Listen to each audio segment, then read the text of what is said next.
With war rolling at the stug, we here to bring the truth. Jar open this podcast, we breaking through the fake news. They try to silence us, but we will be subdued. We're bearded alpha males here to save the youth. Spitting fire on the mic with the bass, Christian takes. Exposing the lies, keeping the demons at bay. We ain't afraid to speak up, we won't be swayed. Jar open this podcast, where the truth is laid. Jar openers, cracking open the lies. We're rolling atlas up, we're here to rise. Bearded alpha males saving the youth from the godless demons, spreading the truth. We ain't playing games, we're on a mission to awaken the masses with our intuition. Pulling out the corruption with no inhibition. Jar open this podcast, sparking a revolution. We're not afraid to stand tall in a world full of deceit. We're the voice of reason, bringing light to the street, keeping it real, never missing a beat. Jar open this podcast, where the truth meets the heat. Jar openers, cracking open the lies. We're rolling atlas up, we're here to rise. Bearded alpha males saving the youth from the godless demons, spreading the truth. Jar open this podcast, where the truth will never cease. Join us on the journey to bring back peace. We're rolling atlas thugs, fearless in our release. Jar open this podcast, where the lies will decrease. What is up? It's good to be back. How's everybody doing? See Evil Elmo in the chat. What's up, dude? How you doing? Hope everybody's doing well. I'm recovering still from the concert. You guys might be able to tell my voice is a little shot, but hey, we're here to have a good time, right? Let me get a few things set up here still. Give me 1 second and we'll get everything going. We got a lot of stuff to talk about. Been gone so long. Didn't have any opportunity really to watch what the shows that Atlas put on, unfortunately. I was either too busy, enjoying our vacation, or out of cell phone range, or asleep. So it was a good time. I want to also apologize to the folks who were expecting me to have a show on Saturday. I guess I didn't convey the message clearly enough that the concert was a 2-day concert on Friday and Saturday, and we didn't get back in town. We didn't get home until midday yesterday when I finally got everybody, the dogs and everybody picked up and back home in our place. So that's my mistake, and I apologize for that. I know some folks were in the Discord a little upset, but I get you. We didn't convey the message clear enough. I didn't do that, so my bad. And I don't think we have any more trips in the near future, so I don't have to worry about that. At least until November. Got something coming up in July, but I think I'm going to be able to have the opportunity to still stream on the road, so that won't be an issue. Yeah, you're right, Elmo. There, just the weekend news is a lot to cover for sure. I mean, there's a lot still just coming out today, and I got to admit, it was nice stepping away from everything. Not that I hate it at all, because I love following the news and the politics and everything like that, but it was just nice to not have to worry about it. But at the same time, I'm completely out of the loop until the last 24 hours when I got home and was able to kind of start looking at stuff.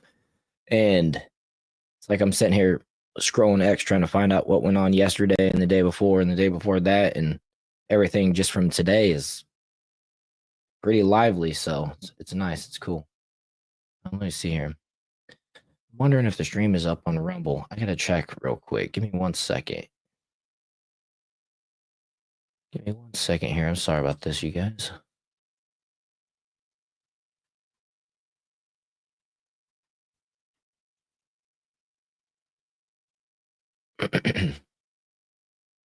Yeah, it looks like it is. Okay. I was just double checking. It looked like it was down here on my StreamYard software. So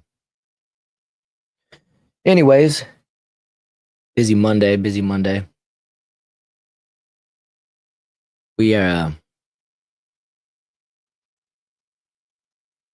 going to talk about what Trump's been doing with the prescription drug cuts. Can he really do that? I'm not sure, but I appreciate where his mind is at. Joe Rogan has this stunning admission that about Jesus' resurrection, which was kind of making its rounds this afternoon, which I appreciate, and I think it goes kind of to what we've been talking about on the show for a while. In that this a lot of Gen Zers, the young people, are I think even the next generation younger. I'm not sure where it cuts off, to be honest with you. Maybe you guys can help me out with that in chat. Hey, what's up, TNT? Good to see you. But trying to think, where was I saying? Oh yeah, what we say a lot of times. We're talking about how there's a movement back towards God. What's the word? I'm totally drawing a blank on the word I was gonna say. A revival.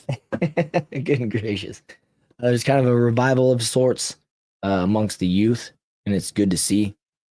And this Joe Rogan kind of story goes along with that, especially considering he's got one of the biggest podcasts on the planet. We're gonna also talk about potentially let's see here, the trade stuff that's going on with China. Like I said, we're gonna kind of discover some things at the same time. I was scrambling the last few hours to try to put together what it is I actually wanted to talk about. And so I kind of just retweeted some stuff, and we're just going to go over those things as well. But it's mostly along the lines of a lot of Trump moves and what's going on, and just getting caught up. Kind of waiting for some folks to trickle in here. We got 9. Appreciate everybody for being here. Make sure you guys are hitting that like button, sharing this video, send it over to your group chat, and say, hey, tune in for a few minutes. Appreciate it. Share it on all the socials, all the good stuff.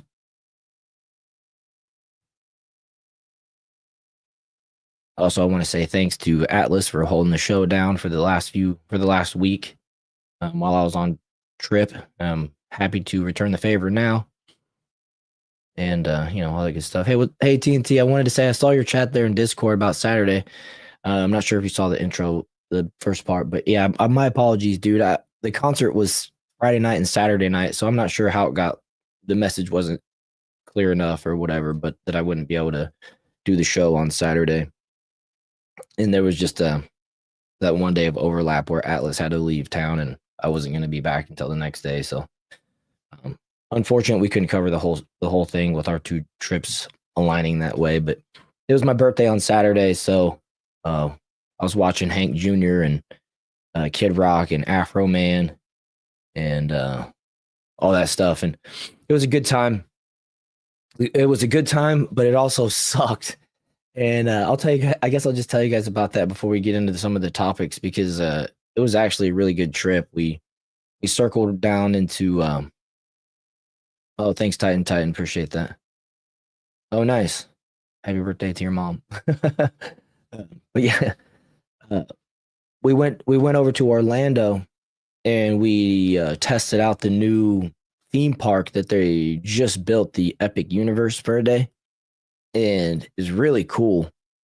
They definitely have some polishing up to do. I'm not going to get into like all the details or anything like that. I'm not going to spoil it, but they definitely have some polishing up to do.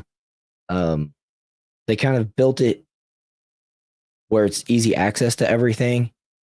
They're lacking some shade. I can tell you in the hot summer months, the hot Florida summer months, it's going to be brutal on people just because of the lack of shade. There hasn't been time for the trees to grow tall, and they just didn't compensate for that really yet. Maybe they will. I know that they're doing like a test run right now, and they're going to shut that park down for a limited amount of time so they can implement all the I need a vacation from my vacation. I do. Dude, I slept 14 hours last night. I went to bed at 9:30 and I got up at like 11. And I still could have slept. I sleep with my bed like at an angle, not like a 90-degree angle, but just tilted upward a little bit. Just alleviates like lower back pains and things like that. And like this like pain that's like constantly there between my shoulder blades. And sleeping on a flat bed for 5 or 6 nights in a row was killing me. I don't do the sleeping on my side normally at all, and so I was just tossing and turning in the flat bed, and yeah, I needed a vacation from my vacation for sure. There, like, oh man, I was not necessarily hurting, but I kind of was, especially after what I was about to say here on Saturday, which was that in the middle of one of the shows prior to Hank and everybody coming out, it started thunderstorming for like 2 hours, and I chose to get there early, my wife and I, so that we could get as close to the stage as we could because we paid for VIP tickets. And so we wanted to get as close to the stage as we could. The first night we were right along the rail, in the front of the stage, and that was cool. One of the guys that performed came around and grabbed my phone and took a selfie with me, and that was pretty sweet. Of course, oddly enough, that was the moment that my wife wasn't there with me. She went to the restroom or something, and so she missed that part. But um, that was fun being right there, and we wanted to get up as close to the rail as we possibly could after that. Especially for Kid Rock. And so we were in there. We're like, the people on the rail were right in front of us. And if I tried hard enough, I could have, like, as people were moving around and rocking, and just during the shows, you kind of can work your way up. And as people were leaving, you can do that. But everybody was kind of holding down spots for everybody else around them because inevitably you can't stand there all day drinking beer or water and not have to go use the restroom or even just buy more water. And so it started raining, thunderstorm for 2 hours. And I stood there and all I had was my Hey Dudes on. And I didn't have a poncho. Everybody else around me pretty much had a poncho. And got soaked.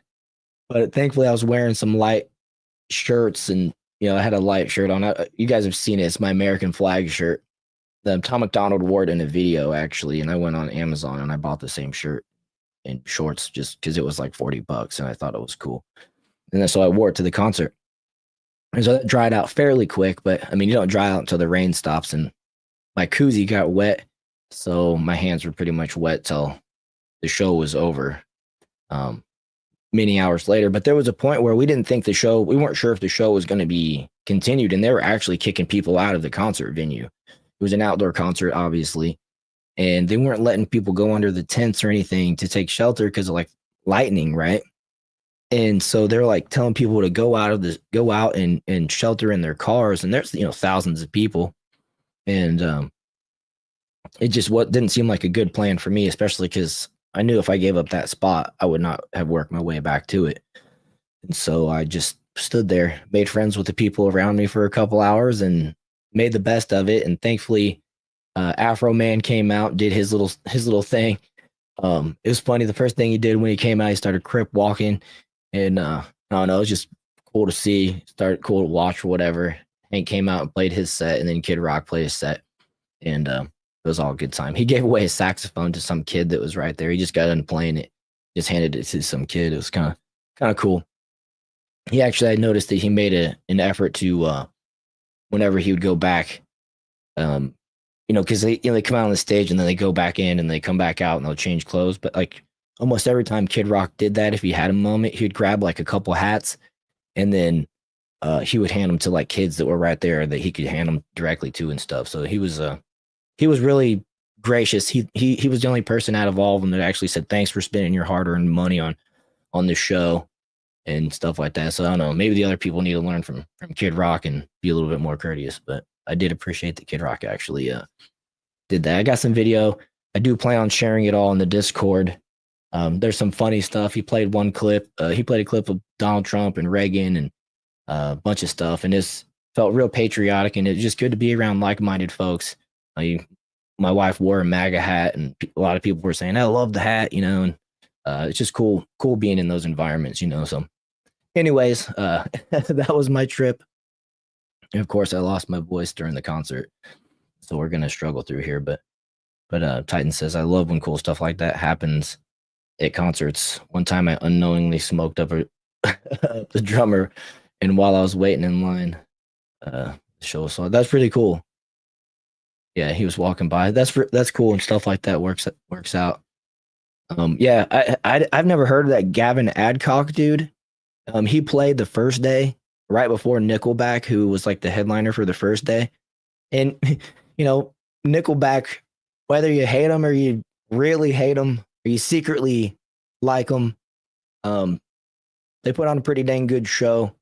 And they were actually pretty gracious to the crowd and stuff like that. It was wild. There was a baby, like couldn't have been a year old, maybe a year old. I don't know. I can't just look at a baby, but I mean, we're talking that tall, a couple feet tall, little baby, right? Didn't even have a full set of hair. Was down in the pit, like 4 rows back. I mean, I say rows, but it's just people standing.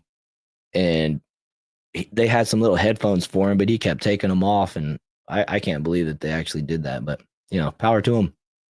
They were able to, I mean, the kid seemed like he was happy. They brought him back the second day, which was crazy, especially after the rain. I couldn't believe they stuck it through. But hey, man, raising them right, I guess, as long as you don't destroy their hearing. Yeah, Titan can't totally hate them, right? I mean, there's some songs that come on, you're just like, oh, well, I'm kind of jamming, actually. I think so, too, a little bit there, TNT. I definitely would. It's not a choice that I would have made with my kid, but, you know, I mean, I'm not the parents, but the singer for Nickelback was like, there is a baby down here in the pit. I've never seen this happen before in my entire career. And like he stopped and pointed it out and talked about it a couple of times. Like he was really like perplexed that it was happening, but he wasn't like mad or anything. But yeah, TNT, those little ears are precious, very precious and sensitive. And I can tell you, my first 10 minutes, I walked right over there. You know, as I walked into the area, my ears weren't like equalized or something. And every time the drummer would kick the bass drum, that loud like thump, thump, thump, it would rattle my body like equilibrium. You know what I mean? Like not make me dizzy, but I could just feel it until finally like I equaled out, and then it was just sound. But yeah, I couldn't imagine what would be going on for the little girl or little boy. Actually, it was Atlas. Hey, what's up, Atlas? Good to see you, man. Hope you having safe travels and everything like that. Says my daughter would get stimulated from extended family. I can't even imagine a concert. Yeah, right. I mean, and he was there the whole time. They were he was a trooper. Like I said, either raising them right or whatever. I'm not sure, but I know a lot of people were kind of judging and whatever. But there was 2 fights that broke out the first night, right where the baby was too. So that was even crazier. But security comes just rushing over the rail and grabbing dudes and throwing them on the ground. And this was in a place where it was like normally horse park, and the ground was probably ground you didn't really want to go like laying down on or getting your face into. And dude came up and his face was just covered in this, you know, sandy dirt, whatever, you know, is on whatever's down there. I felt bad for him because he was like, what did I even do? But you know, whatever. I don't know what he did. He looked innocent. I felt bad for him. Atlas, I'm too old to be getting in bar fights anymore. Yeah, definitely. We're all too old for that. But yeah, it was overall a good time. We really had fun. And they put on a good show regardless of the you know, the rain and all that stuff. Which they did skip one of the guys that I was looking forward to seeing, which was Tracy Lawrence, to get back on their time schedule. So that kind of sucked, missing that. And then what was it? Mark Chestnut. He his show got cut in half, but I don't know any of that guy's stuff. I know he's famous and all that, whatever, but I was there for some of the other dudes, some of the other bands. Jody Messina. I don't know if y'all know her. I never like knew the name. I recognized a bunch of songs, and she sang this song that was awesome. And she had just recorded it the day before, so it's not even out yet. And trying to think of what it was. It was about Jesus, but man, she said it was kind of like written to her son, who's like a teenager, and she was so passionate singing it. It was cool. It was cool to watch. I'm looking forward to her putting out like some kind of music video or song that I know that song will definitely hit the radio when they put it out. So that was cool. She's got some other, you know, hits over her years and stuff, but just good time, man. Haven't been to a concert in a while. Actually, the last concert I went to was the very same concert last year. But other than those two, I hadn't been to a concert in a long time. I can't even remember the one that I went to before that. But I don't know. Anyways, let's get on with everything. TNT says I haven't been to a concert in decades. I like to see Aaron Lewis though. One of the last one was Skinner and CZ Top. Yeah, Leonard Skinner was at this concert last year. It was Rock the Country, and I didn't realize how many songs they sang. I mean, shame on me, but they were great. They were fantastic. I loved it. I was hoping they were going to be back this year, but they basically replaced them with Hank Jr. I think was kind of the equal swap out. So I'm not the biggest Hank Jr. fan. I do like, Thank God I'm a Country Boy, and I think that's his song. He sang it. I think it's his. Not Thank God I'm a Country Boy. Country Boy Will Survive. I mean, yeah, that one. Yeah, not Thank God I'm a Country Boy. What's that? That's John Denver. The only reason I know that's from that Pauly Shore movie back in the day. That was it? No, I can't remember what it was called. Son-in-Law? Yeah, I think that's what it was. Do you guys remember Son-in-Law? But yeah, I saw Aaron Lewis. Well, not Aaron Lewis, but I saw Stained right when they came out with Kid Rock. Ironically, they were TNT. It was in a place that only held like 200 people or so, 250 maybe. It was in Lawrence, Kansas. It's called the Granada. You can probably look it up. But yeah, Hank Jr. is a legend. It was cool watching him, regardless of like, I couldn't sing along with all the words and stuff, and I don't spend a whole lot of time learning lyrics to songs. Anyways, I've come to the point where I kind of think that it's a waste of time. I love listening to music, but I just don't focus on learning the words so much unless I just naturally do. But yeah, TNT, it was awesome, dude. It was in 1999, and I still have a shirt from the concert. My wife actually wore it to day 2 when Kid Rock was playing. It was called the Destroy Your Liver Tour, and it says Destroy Your Liver Tour 99 on the back with the Kid Rock logo on the front. But Stained opened up for him, and it was awesome. I mean, everybody's just right there next to the stage, and it's like got like a little pit that's probably like 15 feet wide. At the time, it did 10 feet wide, probably 10 feet wide, like the stage, the pit, and then it had like a concrete that went up like waist high, and then it had a rail, and then everybody was standing. It was all standing room only, and so like you could either be right along the rail and have like just a front row view, and there'd be people down below you in the pit, or you could be in the pit, which of course I was in the pit, but it was a great concert. They were so loud. Stained crushed, and then Kid Rock crushed too. It was good. 1999, what, 26 years ago? It's crazy. But yeah, I kept that shirt, and it's one of my treasured possessions of my youth. And yeah, Hank's a legend, so it was cool to see him. Cost the trip was a little costly. Everything it was like $10 a beer. Everything's just expensive, but it is what it is. You only live once, so. Evil almost said the last concert he saw was Trans-Siberian Orchestra Christmas show. I've always wanted to see that. It comes through here too. I'm gonna have to do it one of these years. Last year we went to was it not A Christmas Carol? It's the movie that they play every year on Christmas for 24 hours. What is it called again? Oh, Christmas Story. My wife's telling me in the other room. Okay, yeah, Christmas Story. we went to that this last Christmas and saw that live, and that was pretty cool. There's like a theater where you eat dinner at or whatever. That was pretty neat. Yeah, thanks to Christmas Story. Okay. What's up, Tix? Just telling you guys about my trip before we get into the politics. I'm just chilling. As you can tell, I pretty much lost my voice, so just hanging out and being friendly. You know what I mean? There's plenty of news to talk about, but we'll get there.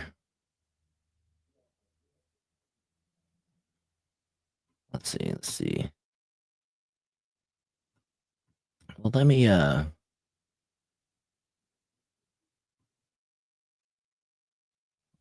see here. Go to my main page and scroll down, and we'll just get started with. First off, yeah, we gotta show you. I gotta show you guys this. Oh, blank screen. Let me share my screen.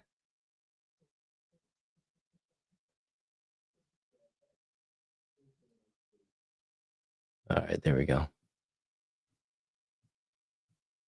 Oh yeah, we got this little meme here. Trump, I'm doing my part. Elon, I'm doing my part. JD, I'm doing my part. And then Mike Johnson, I don't do effing shit. That one got me when I saw it because I also saw a tweet that kind of accompanied that one in that where is it at? When he gets the number right. Yeah, here Nick Sorter posted Congress has only sent 5 bills to President Trump's desk to sign in his first 100 days. 5. That's the least out of any president since the 50s.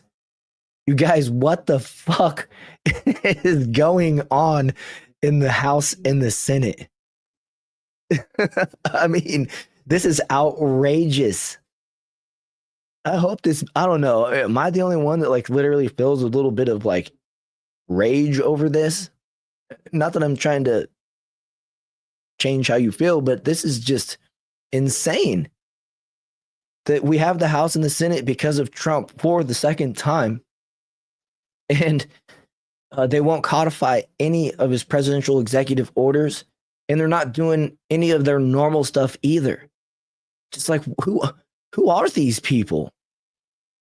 But he says, you know, that's the least out of any president since the 50s. What the hell are you doing? Get your shit together. We want Doge cuts. We want executive orders codified now. Exactly. I mean, this is just, I mean, wow. TNT's enjoying a cigar. Nice. Nice. One of the bills is remote work for Congress. He should veto that shit. Yeah, he should. One of those 5 bills is remote work for Congress. You know, I'm all for them like calling in, phoning in their like Zoom meetings instead of having to fly back and forth just for like meetings. They should obviously, well, I say obviously, I do think they should vote in person in DC, but there's a lot of work that they can do without flying back and forth and wasting all that time on a jet and just living like the elite. You know what I mean? These people are supposed to serve us. One of the videos that Kid Rock played during his concert yesterday or 2 days ago was Ronald Reagan, I believe it was, talking about how he was describing the government and the people. And he was saying that like the government, how do we say, America is the car and the government drives the car and the people tell the government where to drive or something like that. And basically saying, you know, expressing how these leaders are supposed to work for us. And, you know, 75 million people voted for Trump and these folks in the House and Senate. And to only get 5 bills through in Trump's first 100 days, accompanied with being the least out of any president since the 50s, is just unacceptable. You know, it made me think like of what I used to say every show, which I haven't said in a while, is that whenever they do something good, we'll pat them on the back, say good job, next. Like we should never be satisfied with this government, with any government. And you know, it's just it's gotten so far out of control that I just disappointed, and I don't know what these folks are doing, and I'm expecting maybe a rush of things to you know, overtake this pace that we're currently on. But right now the deportations need to be ramped up. We need to start, you know, passing more of this legislation, especially codifying Trump's executive orders. I just don't know what these people are doing. Doesn't make any sense. What's up, King Solo Wings? Good to see you.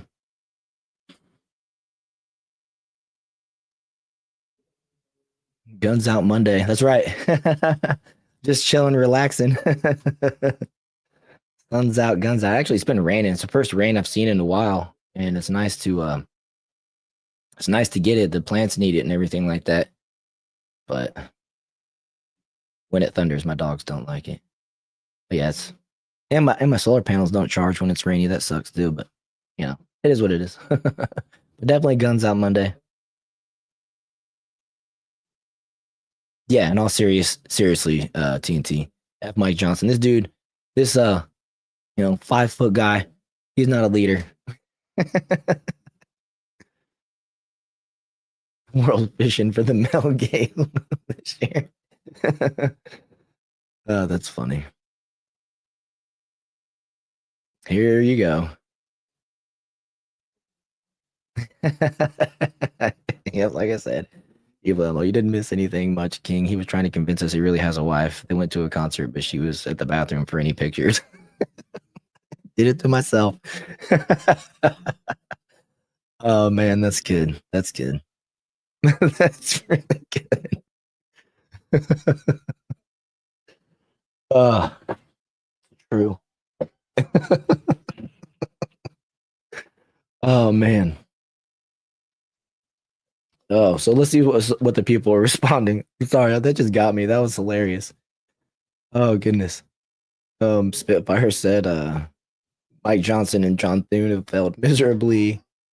Matt Van Swole, this is absolutely unbelievable. What the hell are they doing? Seriously, Trump and Doge are working their asses off 24/7, and Congress has already taken like 5 vacations. I'm so sick of this.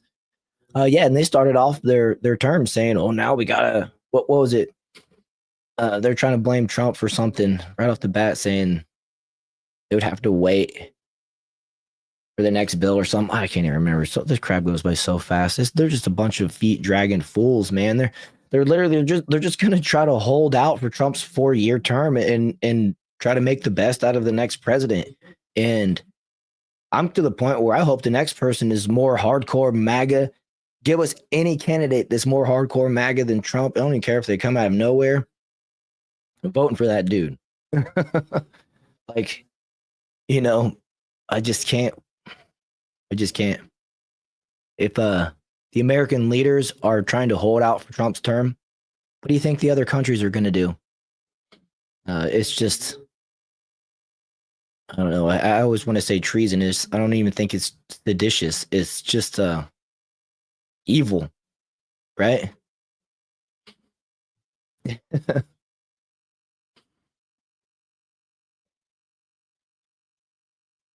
Nick Fuchs says 2028. I don't know about that one. I don't know if I believe in that guy, but maybe. I don't know. We'll see. We can put together the nah, that guy actually wouldn't even stand a chance, to be honest. He's got so much negative in the mainstream media. Oh yeah, King did beat you to it. Nick, yeah, right.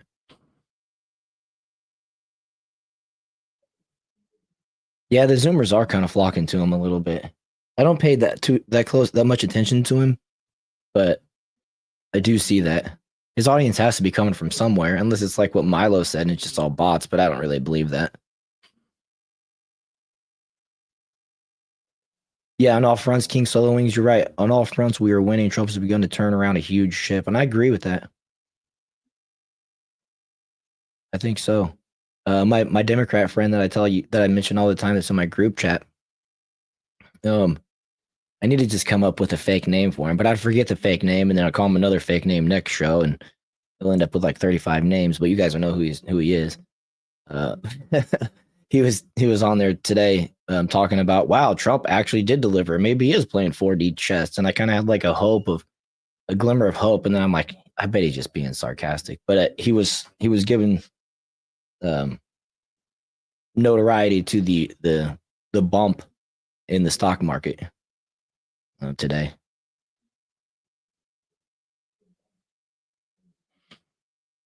TNT says Trump is effing around, wanting one big beautiful bill. GOP going to F around and not do anything, waiting for it, and then they won't F and pass it. Yeah, that is a big concern. And that is counterintuitive to what I think a lot of MAGA would prefer, or a lot of Trump supporters would prefer. is that we want smaller bills. We don't want, you know, opuses of, you know, unreadable material being, just dishing out hundreds and hundreds of billions, trillions of dollars. We want to be able to actually look at it and see it as the overseers of the government that we are. We need to be able to understand it. And it's impossible for any one person to go through that in any respectable, reasonable amount of time. And, 1-page bills for me, that way I can know what my people are doing and what they aren't. Even if it's a 2-page bill, they want to throw a few simple things on there together, that makes sense. I'm all for it. But it's like, okay, we're passing the bill, and every congressman out there is just like, well, I got to get my thing in there. Let me shove that in on page 972. They'll never notice it. I'm not going for that shit. And I don't think the American people are either. And so that's where Trump is absolutely wrong on one thing. And like I said, I love Trump, but not afraid to call him out. And as I said in the intro, got to hold these people's feet to the fire, including Trump. Pat them on the back when they do something good. We'll come here and say, yay, we're winning. And then we're going to be like, what next, right? And we're still waiting for those deportations to ramp up. I told a guy at the concert the other day, he was talking about it. And, Trump's only on pace to deport 950,000 illegals over his 4 years. And he's like, no way. I said, bro, you can look it up. It's like an average of 675 a day. Multiply that by 365 times 4, and you're going to get like 950 million. And he was just like, wow. Like, yeah, that's less than Clinton. Clinton, I think, deported 2 million. And I have a clip talking about that. Ron DeSantis actually went on a little rant the other day. I don't know when it was, to be honest with you. And I thought he made a great point. Here, let's have a listen.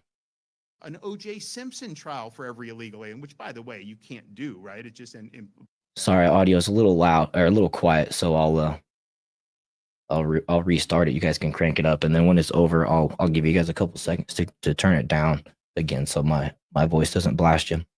An O.J. Simpson trial for every illegal alien, which, by the way, you can't do, right? It's just implausible. And I think to myself, how did Clinton deport all these illegals? Hell, even Obama had a lot deported. Now, I know Obama, they changed the definition, so inflated his numbers. But like Clinton was in for 8 years, he deported like a couple million people. Did he give a trial to? You wouldn't be able to do that. So you got to be sensible about that.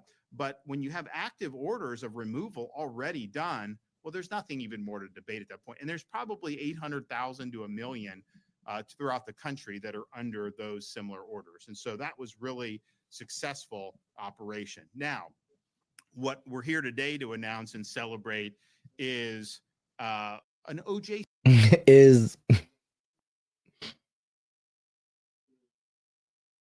sorry, I didn't oh, the audio didn't come through. Oh, okay, TNT's messing with me. It's like, dang it. Let's see here. Trump can't deport them by himself. He needs Congress to get behind him and give funding to hire more ICE agents. Yeah. But Congress ain't doing crap right now. So yeah, definitely. Trump is the leader. He's the head coach. So he's going to take the scrutiny. But essentially, yes, it is on Congress as well. Because what you said there is true. Would they need more funding to support ICE and hire more ICE agents? Although, if they said, hey, we need a volunteer task, I bet they would get a lot of folks to sign up for that. So and those people don't need to be like trained for 9 months and like being a cop or anything like that. They just need to be like show force. You know what I mean? Let the professionals do the job and just be like, a couple hundred dudes there as well. Stuff like that.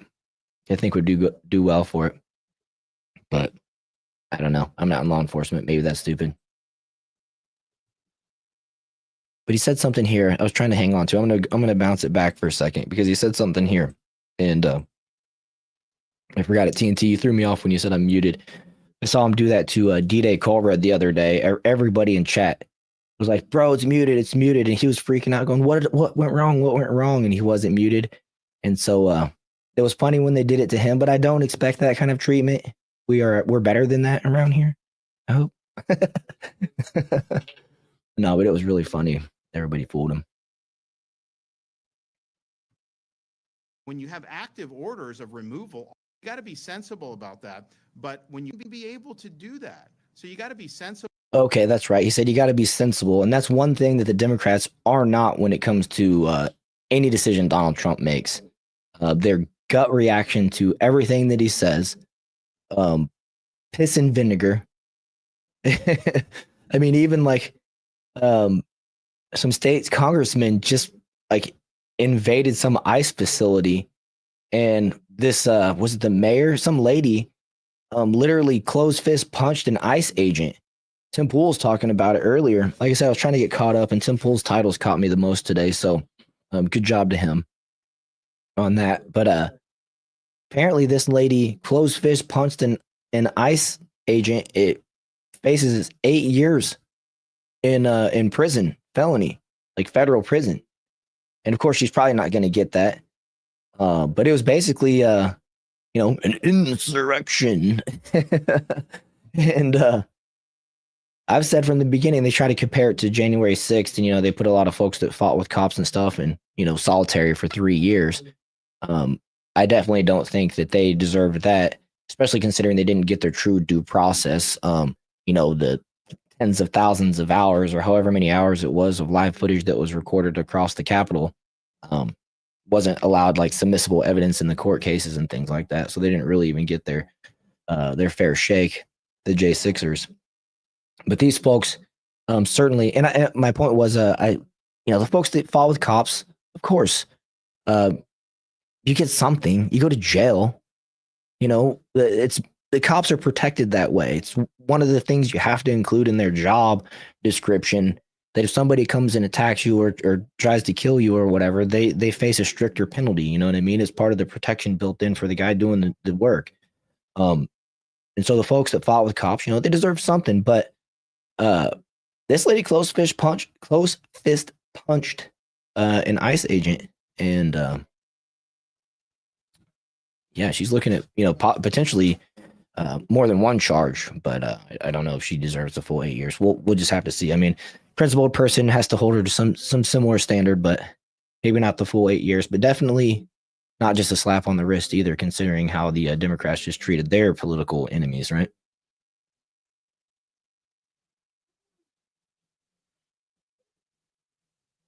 Let's see here. What I miss? Yeah, it's a typical Democratic playbook. Violence. Yeah, exactly.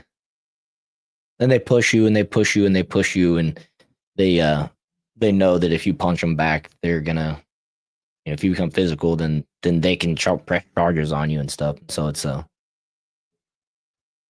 it's backing an animal into a corner, right? Of sorts. They're innocent the entire time. Let's see here. What was he going to start with? Or not really start with, but I wanted to make sure I started this out here. Or played this. But yeah, I got this post here from Josh Dunlap. Hillary Clinton may finally face prison. Trump orders full declassification. So President Trump has just ordered the immediate release of all FBI files related to Crossfire Hurricane, the infamous Russian collusion investigation. This means that John Durham's report confirms in August 2016, then CIA Director John Brennan briefed Obama and Biden on Clinton's plan to falsely link Trump to Russia. They knew, they approved, they watched it unfold. Hillary Clinton's campaign engineered the biggest political hoax in American history. The weaponization of the intelligence agencies, the corruption of the FBI and DOJ, a conspiracy to undermine a sitting U.S. president now exposed in black and white. And so this is Trump.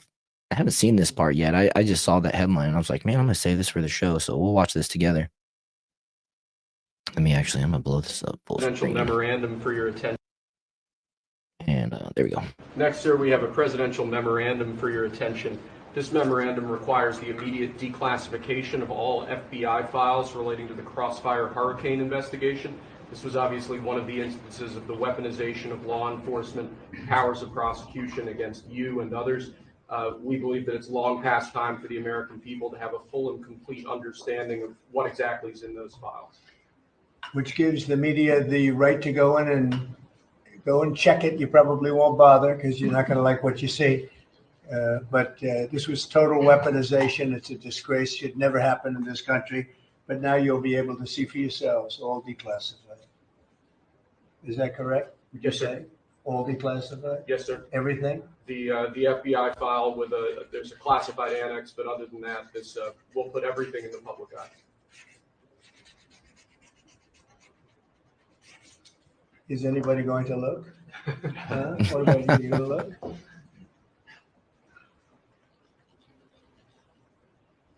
And frankly, the FBI should be ashamed of themselves, and so should the Department of Justice, and so should Biden. Dude's such a troll. He cracks me up. I love him. He's not perfect, of course, but there's just nobody else that can do what he does sometimes. Let's see. So that'll be interesting. You know, he asked a good question. Do we think, or you know, are we going to look at it or whatever? I think a lot of people will. I think they'll come through it. I think it's pretty much, I'm right there with you guys in chat that maybe just another nothing burger, essentially. Of course, we'll just have to wait and see. Keep our fingers crossed because, you know, that Russia collusion investigation was bullcrap from the get-go. And that, and everybody involved knew it. And they went with it anyways. And so, you know, she's not going to see a day in prison. But I would like to see her be fined for it. It'd be nice to see her pay back that $50 million plus that was spent on the investigations. But just it's not going to happen. We're going to find out. That's the thing. Now that I'm thinking about this and saying it out loud, I don't know if I like that he's even focused on this, right? Yeah, it was wrong. And it cost and wasted a lot of money. And it gave Trump a bad reputation from the start and disrupted his first term. But I want him focused, like, kind of going forward from here. You know what I mean? Like, Hillary Clinton's old news. I don't think she's really coming back. But maybe this is a just in case. Maybe she thinks it'll be her turn in 2028. And this is like to kind of get some dirt on her going. I don't know. It's just, I don't know. I don't think I like it's okay. It's okay, but I don't know what we're gonna expect out of this. I'd rather see the non-existent Epstein files or the Diddy files or something. Yeah, you're right, TNT. We need justice to set wrongs right. I just, I mean, you're right, dude. I just not getting my hopes up, but I will appreciate being able to have access to that information.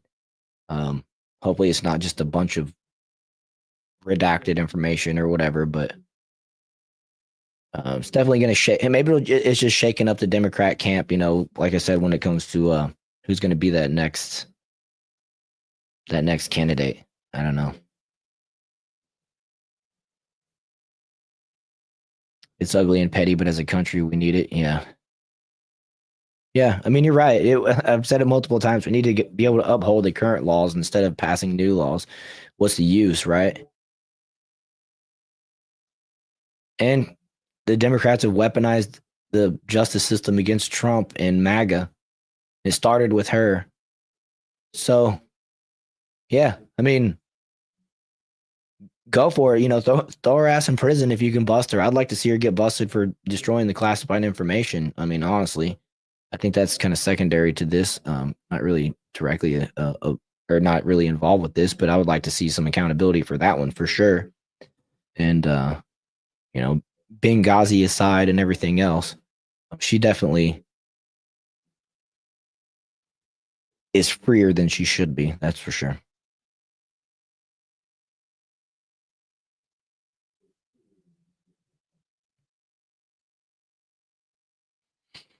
So, Yeah, interesting. Just yeah, a lot of see like people are saying nothing will happen. Didn't Hillary pay $1 million for the report? I don't know about that.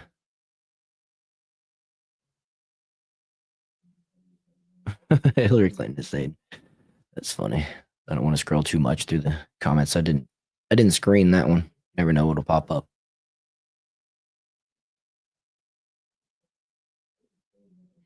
And this one's interesting. I saw this. I don't think it's AI. I'm pretty sure it's real. I don't think the community notes are suggesting that it's AI. Okay, the video's from 2021.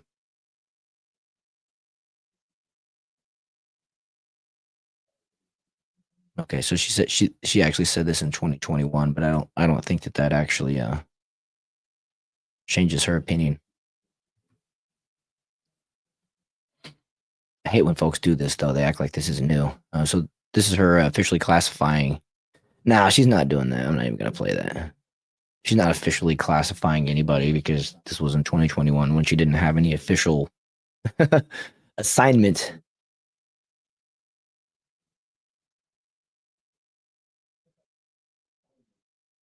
Let's see. What are you guys saying in chat? You know, my vision is starting to go bad.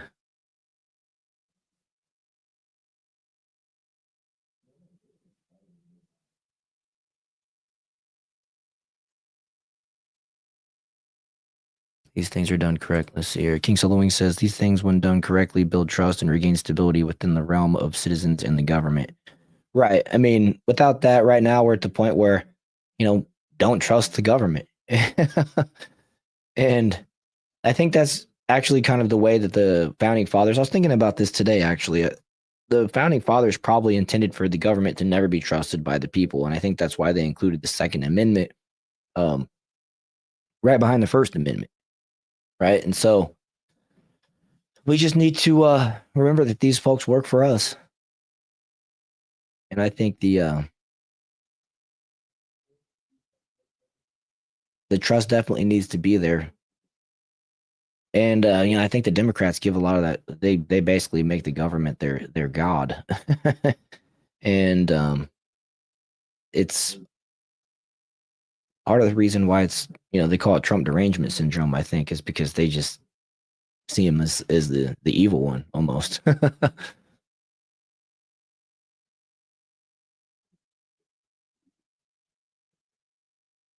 Yeah, the forefathers came from their government screwing them over. They wanted to practice religion and stuff, and so the fact that they've added that Second Amendment, means that they didn't trust big government, and that's definitely what we've developed into.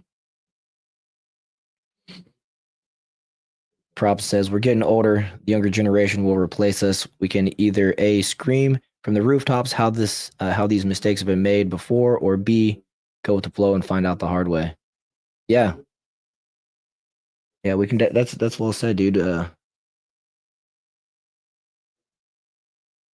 We can. Obviously, I go with A, but even add to that and say that instead of just screaming from the rooftops and how these mistakes have been made before, hold people accountable that are leading us down the wrong path instead of going down the same destructive path as before. Welcome to the show. I don't recognize you. Make sure you're hitting that like button and consider subscribing. And thanks for joining chat. I hope you like it. Normally there's two of us. Right now, my co-host Atlas Thugged is on vacation, and I just got back from vacation. So we've been kind of covering for each other this last week. And my apologies if you've been here before, but Atlas was on. I hadn't been around this last couple of days, but nice to have you here. Tix Bomber says we're never supposed to be a democracy. A Republican. Let's see. A Republican who was also our first president gave America that, or we would only have had one president. Yeah. I've always preferred the tough road. It builds character. TNT Cycles says, yeah, it does. You grow through resistance. You don't grow taking the easy road. That's for sure. And so, I'll take my dangerous freedom over government safety anytime. And I learned that, and I can say that 100%, considering I was able to resist the medical treatment that they wanted everybody to take.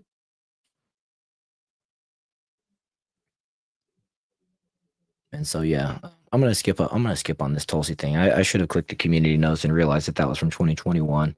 I was wondering why she was coming out saying that anyways right now. So yeah. Well said, white man. That's funny.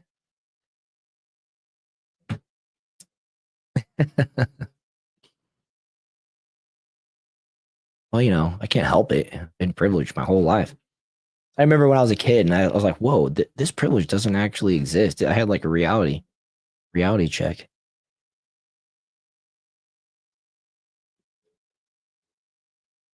Learned young.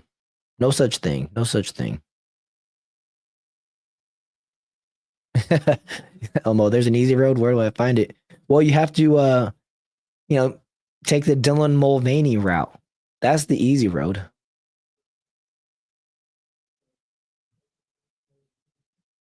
So, you know.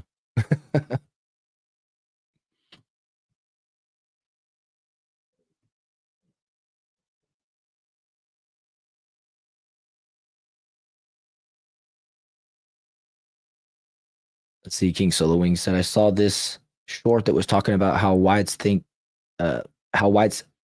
like things that warriors do, like hiking, hunting, swimming, camping. And he wants his people to start as well. Yeah. Yeah, exactly. But Dylan Mulvaney didn't do that. He faked it, right? I called him an actor the entire time. I don't believe he's truly trans. He hasn't done any of the real like medical conditions, the medical, whatever. When I grew up, I wanted to be a eunuch. I saw a funny AI video of Trump actually saying something to that effect. They're not really trans. They're just eunuchs. Oh, it had me cracking up. I wish I would have retweeted it to play it on the show. It just wasn't. I don't know. I just decided against it, I guess.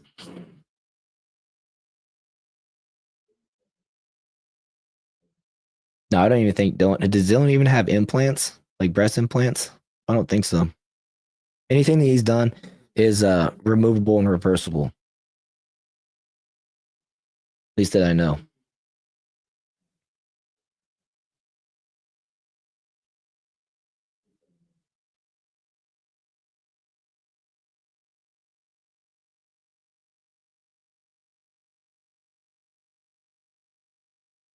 Prop says the democracy versus republic BS has got to go. This is a democratic republic. We vote for our state-led representatives. Yeah. Yeah, a lot of times, the Democrats say threat to our democracy, and they're actually meaning their democracy that they want to turn our country into versus the democratic republic that it was intended to be. So yeah, I'm with you there on that.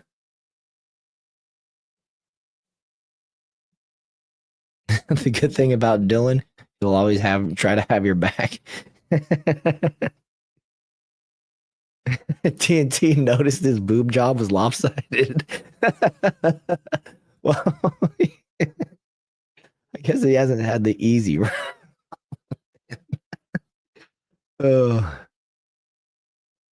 King Solo Wings says, I think that what Trump leaving Netanyahu that Trump leaving Netanyahu is a huge deal. Yeah, I do too. You don't know what you wrote. I get what you're saying.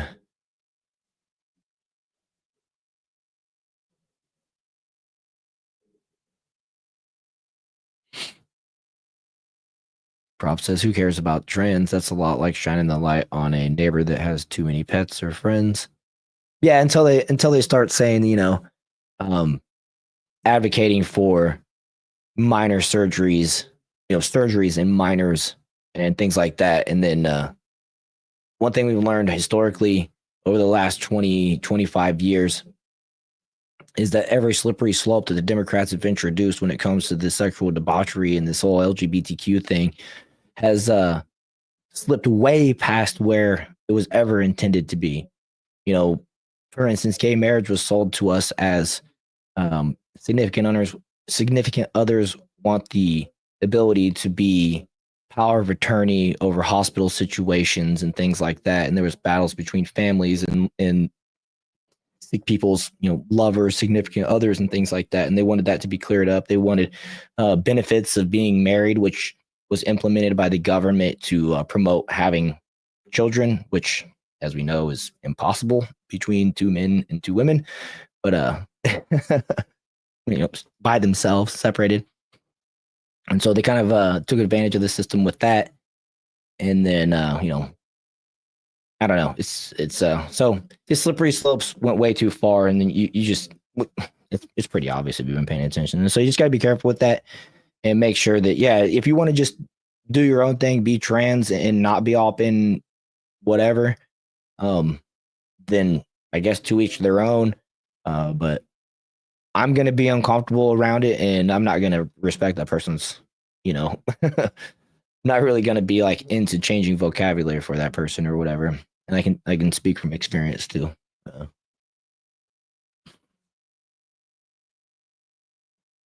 That's what I tell my brother who thinks he's my sister.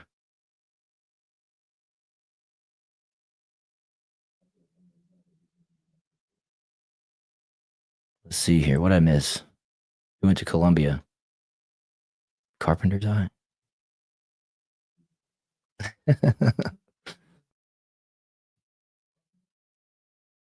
All that money didn't spring from top shelf boobage. Lame.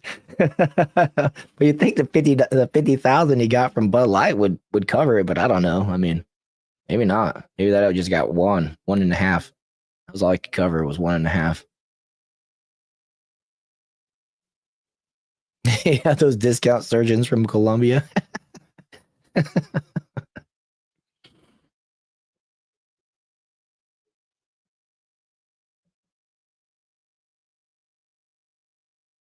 That's funny. Let's see.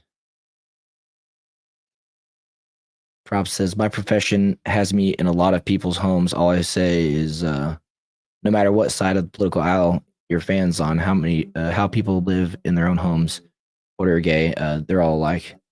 Or yeah, I get what you're saying, hoarder or gay. Yeah, they're all alike. Yeah, I was in the service industry for 20 years, bro. I can attest to that. What's funny is, a lot of the Democrats houses I've been in over the years will have like a painting of their favorite Democrat president on the wall, like a painting. Like one house I went in, dude had a painting of Obama. Like the guy was a doctor, so he had a nice house, and you walked in and had like a foyer right there, and it's on an easel, like a 2 by 3 or 2.5 by 3.5 painting of Obama, like just on an easel right there. You saw it right when you walked in the house. Yeah, black people have black Jesus on their walls. Everybody's got their own perspective in their house and stuff. It's interesting. And I'm not saying Jesus was white. I'm just saying it's just things you notice.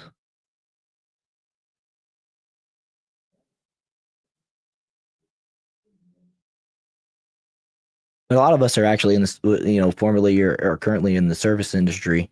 I know Titan does tile and stuff like that. I did flooring for a long time. I cleaned ductwork, did flooring. What else did I do with service industry stuff? I don't know. It's still long. Timu cleavage. Thankfully for him, he got it before the the tariffs hit, because then well, maybe I don't know. He just had to cost him more for the same thing, I guess. If a house doesn't have a punishment closet, I look for the dungeon. I found grow rooms in people's houses, all kinds of stuff. Being in flooring, you got to move people's furniture, so you see, you see what's in people's top drawer next to their bed, because you're carrying that stuff out. And for me, when you carry stuff, you take the drawer out and put your hand in there and carry it easy. So see all the stuff that's under people's beds if they don't remove it.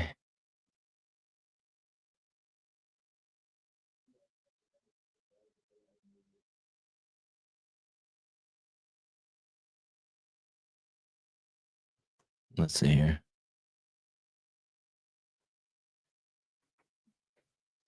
My wife is in here grabbing something, trying to be quiet. That wasn't quiet. You're fine. Hey, say something. I said they're going to accuse you of pretending to have a wife again. Did you hear that? I know you guys heard that. Don't be playing. It's proof of wife. You got them tariff titties, yeah.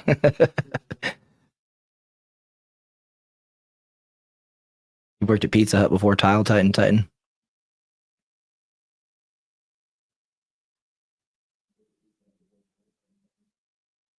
Prof says, what I'm getting at, it's my belief the government shouldn't be the decider of values. If we're going down that path, a lot of doors will be opened. Oh yeah, I definitely agree with that. I think the culture should be more Christian based. But that's just my opinion. I think a lot of folks around here agree with that. But yeah, the government shouldn't be telling people who to, what church to go or any of that type of stuff. I mean, obviously, we can all agree that murder is bad, and robbing from people and taking advantage of people and all that stuff is bad. We should all agree that taking a child's innocence, whether it be through, just propaganda or however, you know what I mean, is also bad. And that's where the trans thing kind of scares me, because they want to get people on puberty blockers and transition to make them lifelong patients for these doctors. And I just feel like they do it for the money. And so yeah, I don't just got to be careful what we allow, and we got to make sure we're guarding and protecting the people that need us to protect them, mainly the children, and I would dare I say women, or am I toxic masculinity now?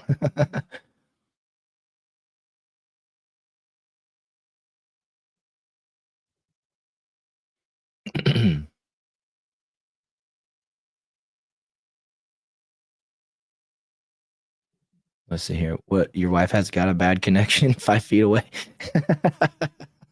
Sounded like Siri. Oh my gosh. Siri, say something like a lady. Yeah, well, you know what? I got Alexa in this house, so. It's always on the guy's nightstand.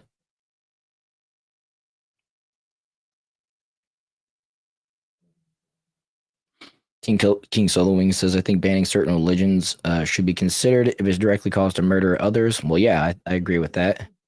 And, that's, makes me think of, Sharia law and how they implement. They're wanting to build this town in Texas, like 450 acres or something like that, I believe. I could be wrong on the number, but I want to say it was like 450 or 500 acres or something like that. They want to turn into a Sharia law town. And, I think that would be essentially a government, an HOA. I don't know what you'd call that. It's new to America. It conflicts with American values.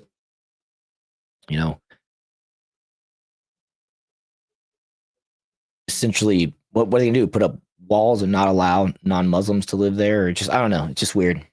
I don't like it. I don't think they should do that.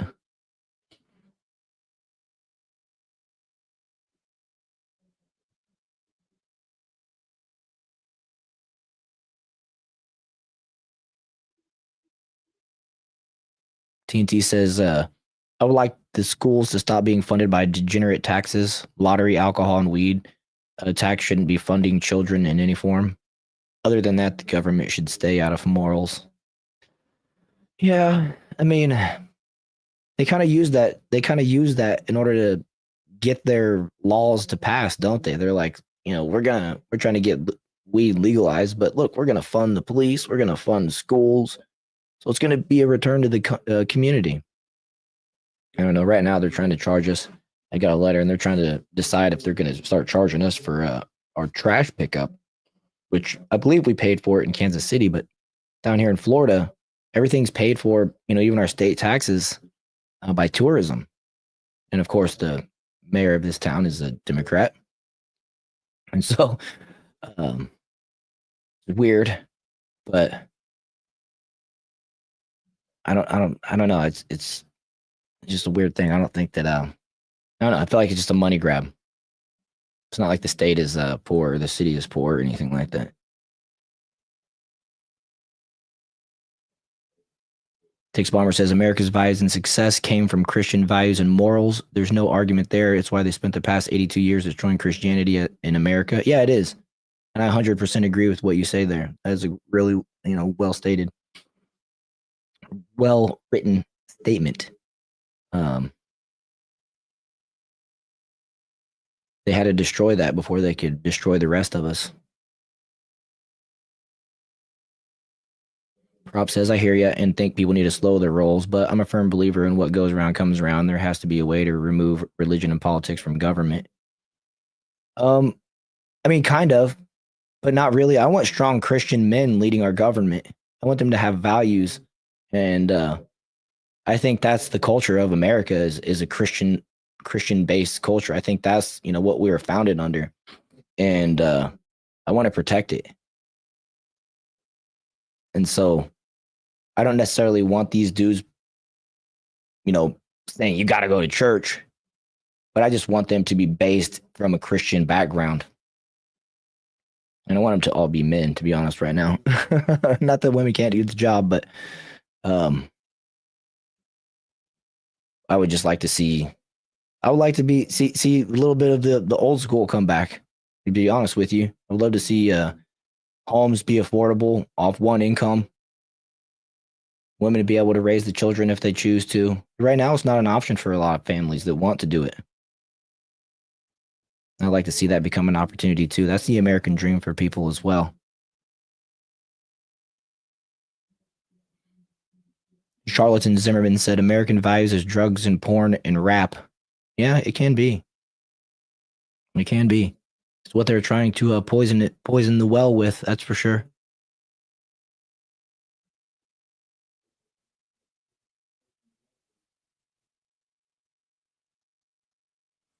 Tix Bomber says religion doesn't need to be removed. Christianity never stifled people's rights. Politicians did.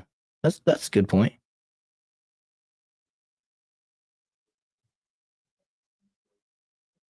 Culture. Titan.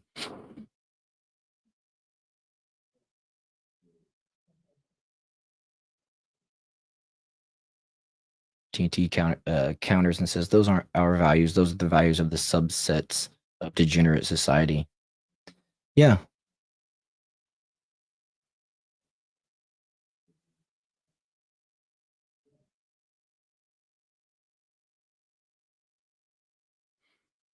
Props asked the question. Earl says, I have values. I was raised Catholic, but shit, I don't think they have the answers. Why should any other religions get a pass?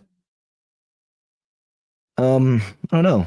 So if your FYI, my morals didn't come from religion. It came from my exposure to other cultures. Well, like I said, there's some things that everybody should be able to agree on just inherently. Whether you believe in Jesus or not, that's up to you. I recommend that you learn about him and figure it out, which it's going to bring me to my next topic. Actually, let's go ahead and get into this next one here where we'll start off here with this. Former atheist Joe Rogan makes stunning admission about Jesus's resurrection. So Joe Rogan, the self-described atheist, has questioned the logic of the Big Bang Theory, saying the resurrection of Jesus Christ seems more believable. In a recent episode of the Joe Rogan Experience with TikTok personality Cody Tucker, Rogan said he does not buy the idea that the universe began from a tiny, dense point that suddenly expanded into everything. The podcaster criticized how people doubt Jesus' resurrection while accepting the Big Bang as scientific truth. Quote, I'm sticking with Jesus. Jesus makes more sense. People have come back to life, he said. Rogan referred to the late author and psychedelic advocate Terence McKenna to highlight the contrast between religious faith and scientific theory. That's McKenna's great line. The difference between science and religion is that science only asks you believe in one miracle, the Big Bang, he said. Rogan added that he finds the idea of something coming from nothing harder than accept that the notion of something has always existed. Wouldn't it be crazy if there wasn't something at one point in time? That seems even crazier than there has always been something, he said. So I think it's well said. That's well thought out. Teensy says, so you're saying the egg came before the chicken?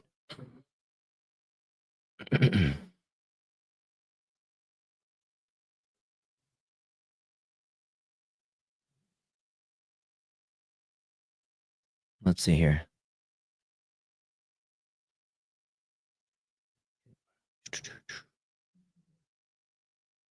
Yvelmo says, I prefer not being killed to see if I'll raise up 3 days later.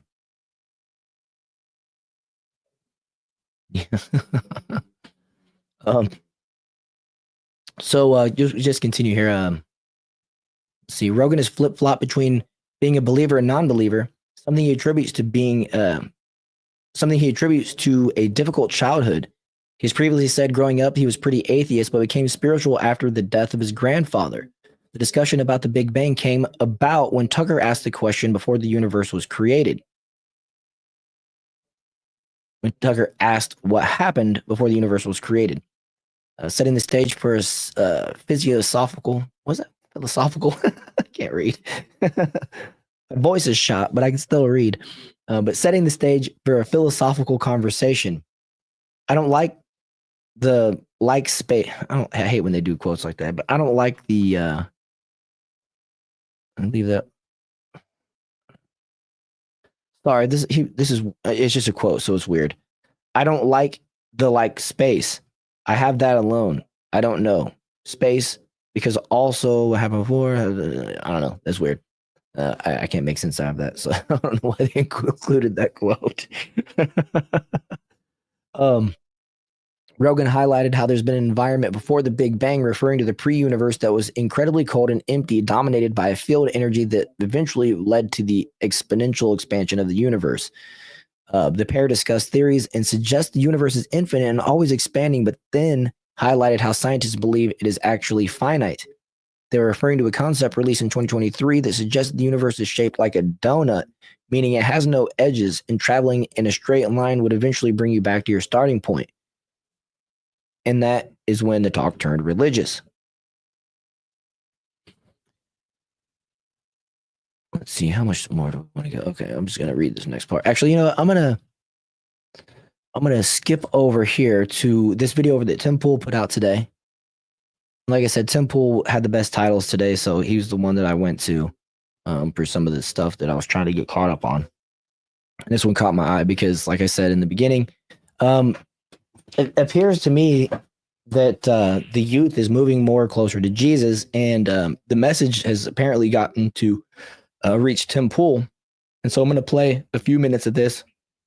And this actually includes some of the Joe Rogan podcast. And I'm hoping that since I'm playing it through Tim's video, which is him doing commentary and then me doing commentary on top of that, they won't try to hit us with copyright or anything. But right now we're not monetized anyways, which is a reason why you guys need to make sure you're hitting the like button and subscribing, sharing. And I'll remind you guys that we do have a Discord link in the description if you'd like to continue the conversation in the Discord, which pretty much goes on 24/7. But let me play this here. I'm gonna play a little segment, and then we're gonna skip forward, and then we'll discuss over the time. But before I do, let me get in here. TikTok star.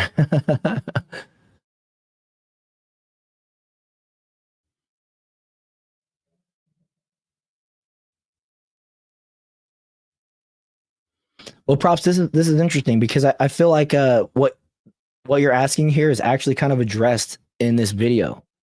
So I'm glad you're asking this.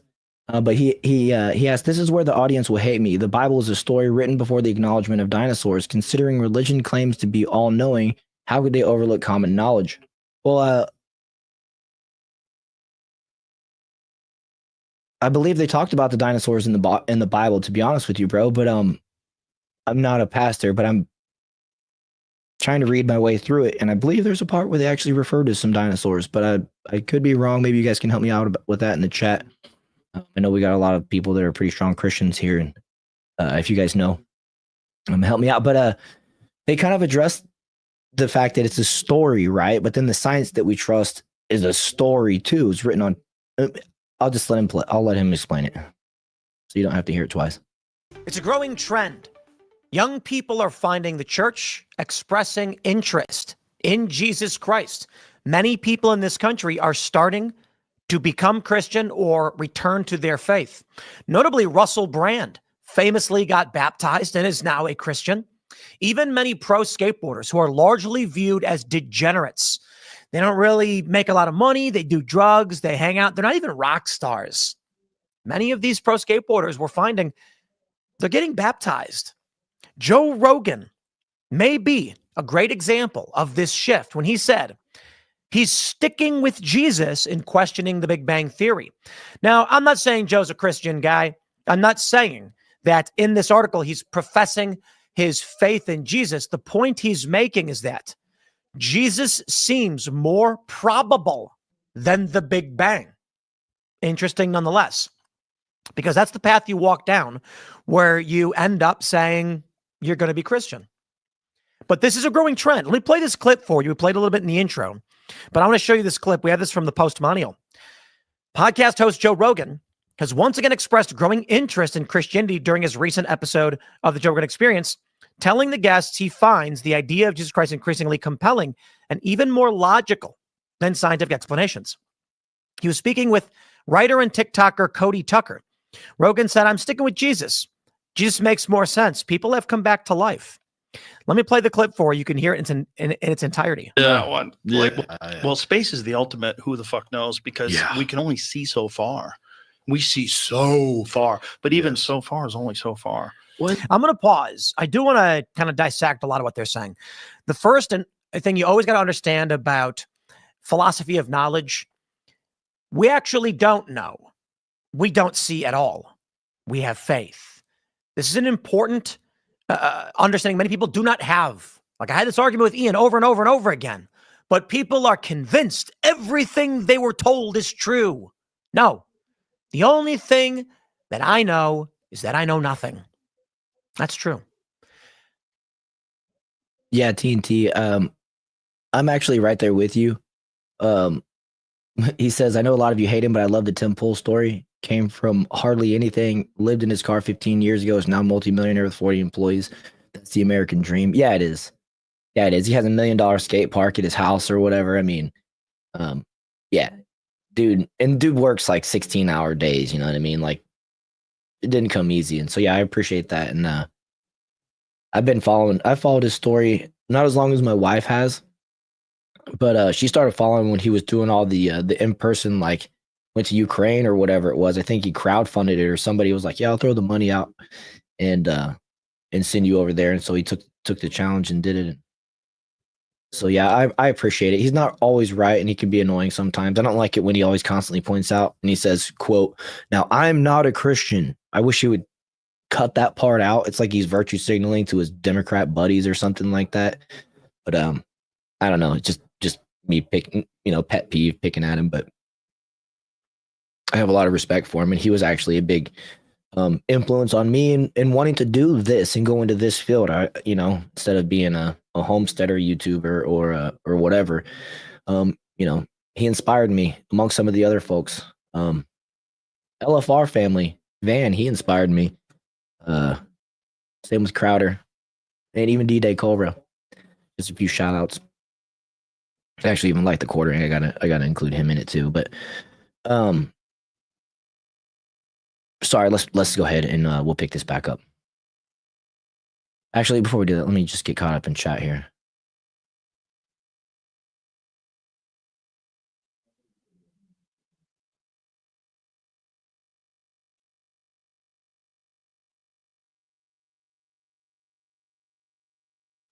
Okay. All right. Sorry about that, you guys. Just sitting here quiet while I'm reading. But all right, we'll go ahead and we'll pick it up. I believe some things because I've chosen to. For instance, Joe says we can only see so far. Joe? Maybe he has. So I won't speak for him, but most people have not actually looked through any of these telescopes. They've not actually looked at any of these planetary bodies. They just believe it because someone told it to them. Some people have done the research. And I happen to be more of a man of science than religion. But there is, and I'll explain why, but let me play more.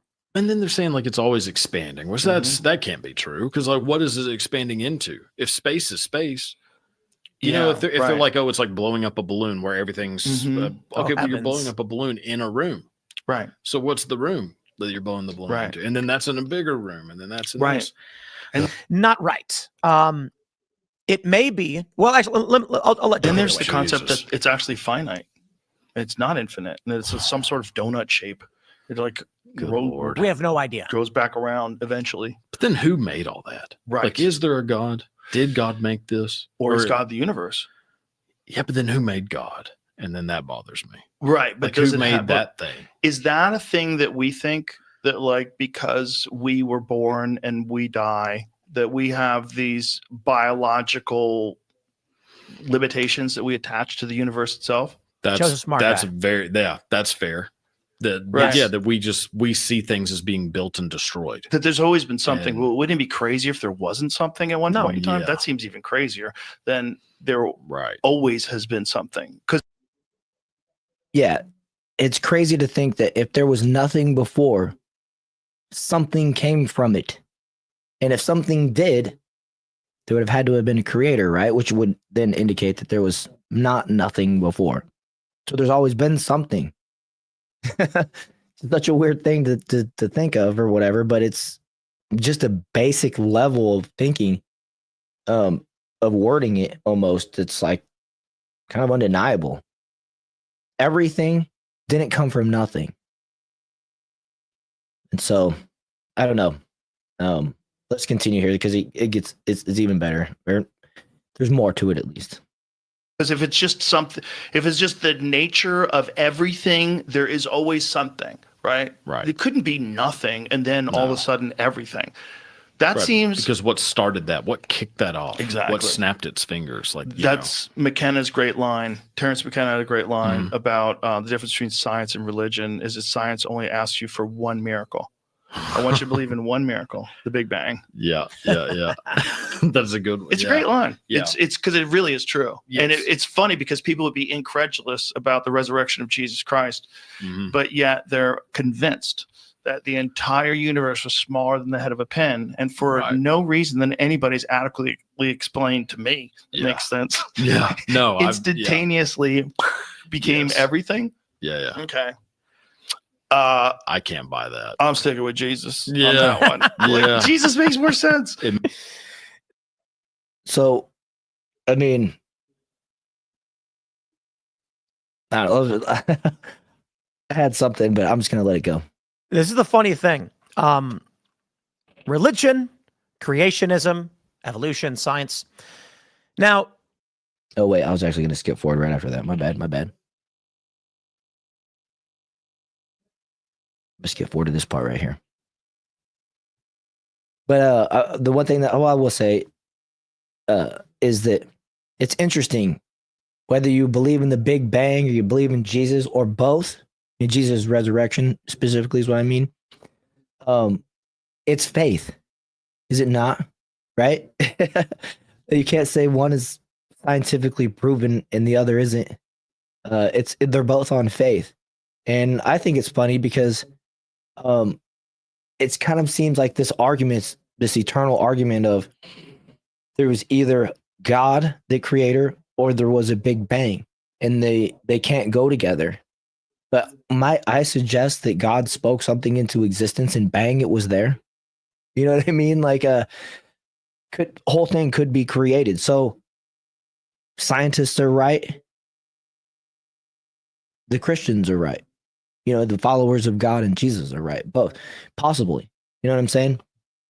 I imagined it was a pretty big bang, to be honest. You know, think of a firework going off. Maybe that's what the universe is.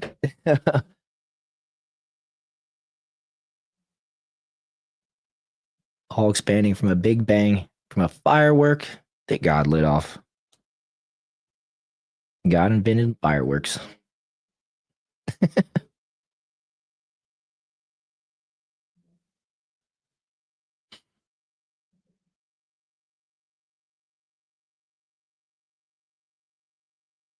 Yeah.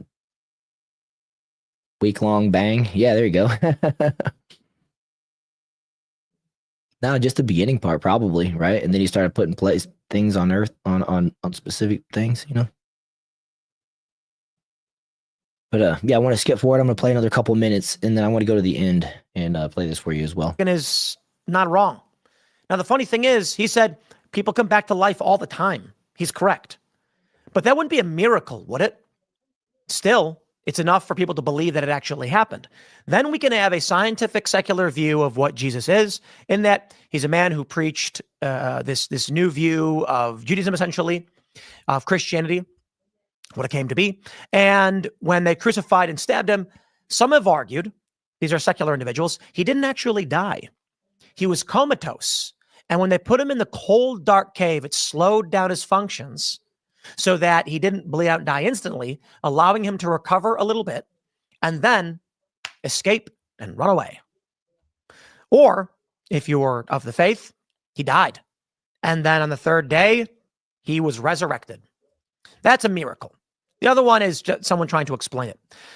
Either way, here's the thing. We know people exist. Sometimes people come back to life. There's potentially powers beyond us. Both religion and the Big Bang contend there's powers beyond our understanding, in which case, Joe's making a great point. It is actually much simpler, mathematically, logically, to say the universe was created and God sent his only son and all of those things, than to believe in the Big Bang. Now, here's what I have to say. Yeah, we're going to skip what Tim has to say because I don't necessarily agree, but let's see here. I want to skip forward to this next part. I think he gives a bad analogy next. I can't remember. I watched it twice already, but now I'm forgetting. But I want to go back here to these two comments. TNT says, but we don't really know the age of planets. We just assume them. And Titan says, or if they are planets and not just different stars. And I'll add to that, or if they're not just imprints on the firmament because we live on a flat Earth and there is no space. But that's just a theory. I'm fascinated with the flat Earth theory. I root for the flat Earth theory, although I don't think that it's actually flat.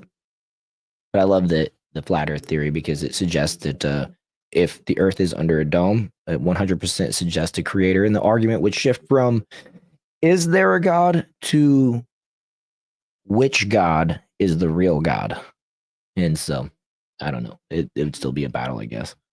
But it would, nevertheless, it would be counterproductive to a government that wants to play God to acknowledge that God is real to the people. That's for sure. Prop says, appreciate the show. Keep the questions alive. Yeah, man. Just trying to apply some logic and whatever to some of these things. And I appreciate you being here, being a part of the conversation. Like TNT said earlier, we're really obvious. We're becoming a community. Love to see you come back. And like I said, join the Discord if you're in the Discord and stuff like that. Yeah, we're a iron sharpens iron type community, and the questions are all welcome and stuff like that.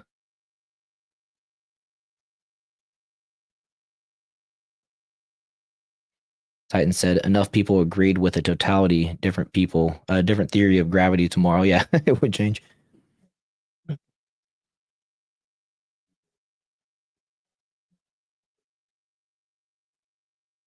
So you're just getting caught up in chat here.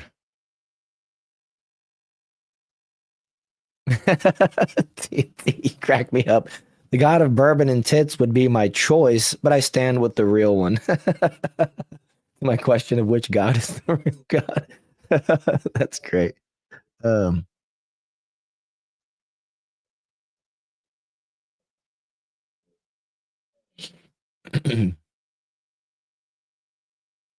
haven't even looked at the clock. Okay, we're not past 9. Yes, the one that died and rose again, Titan. Oh, it sounds like my dogs are out front. I think I just heard one bark. Message to my wife, the dogs are out front.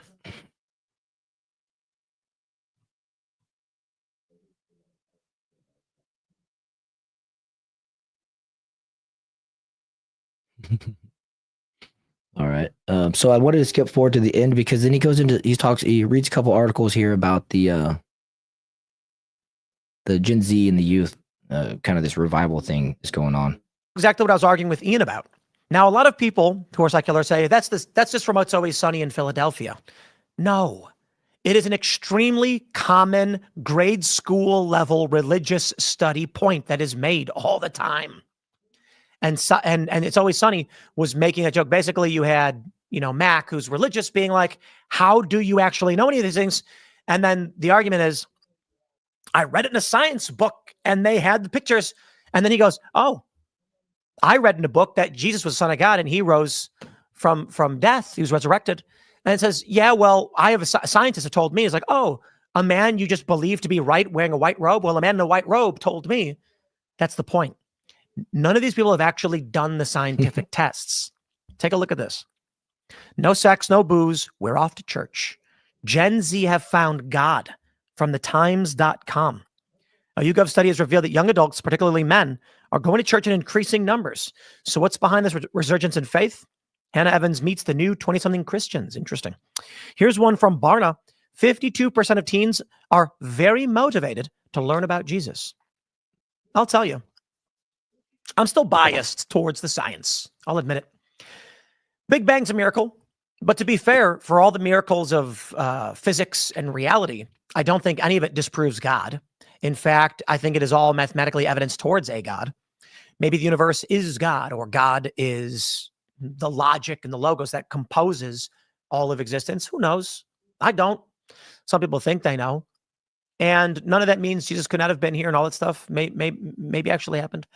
But it did.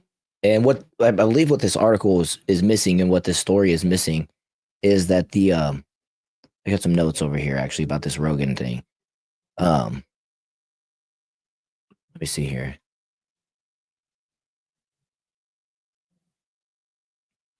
So apparently this guest, and I didn't watch this episode, so forgive me. I'm just going off the article.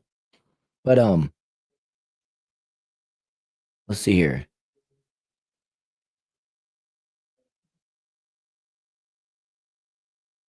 Trying to find my spot here. My apologies. Joe Rogan, this guest brought a 2,000-year-old manuscript. I'm sorry, a replica of Papyrus 52, a 2,000-year-old manuscript of the Gospel of John detailing Jesus' trial and resurrection. Joe called it unbelievable and fascinating, signaling a shift in his views. So this dude brought, a replica for the 2,000-year-old manuscript. And, a lot of times they say the Bible was lost in translation, and they try to discredit the Bible by saying it's been rewritten so many times. But the thing is, we can go back to the original writings. A lot of them are written in Latin, I think, or they spoke Aramaic in Passion of the Christ. So I'm not sure which language, right? I'm pretty sure a lot of the words are rooted in Latin. That was one of my old pastors. He was fluent in Latin, and so he was able to kind of translate some of the words that they use in today's Bible as to what it was like meaning was back then and stuff like that. So it was really informative to understand like what it meant as it was written, rather than as we just read it and translate it today.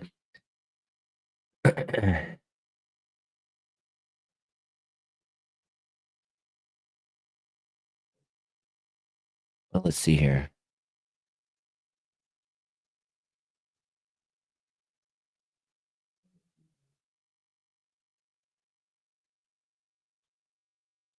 Apparently, Rogan has a 80% male audience, and it's overlapping with the MAGA young base. And this shift in Joe Rogan could, his views and what he's saying, that he would rather he sides with Jesus' resurrection being more believable than the Big Bang Theory. Is going to influence and help push this move amongst the youth of our nation into Christianity potentially, and that's excuse me, a promising. That's promising. I love seeing that. And it's also cool that Rogan's moving into even still being influential to the younger the younger people in this country as well, considering I know he's been around for so long, and I would assume that most of his audience comes from the the boomers, the Gen X, and millennials even. But he stayed relevant in the UFC, and then of course with his podcast being so big, and it's really a good job by him being relevant across all the age demographics. It's really hard to do that. If he could only break into, if he could get more women to listen to his show and watch his show, he'd really be crushing it. But let's see what else we got going on here. Some other stuff. This was funny from Trump. Possibly the funniest president we've ever had. This is a post from DC Drano. We're gonna hard segue here.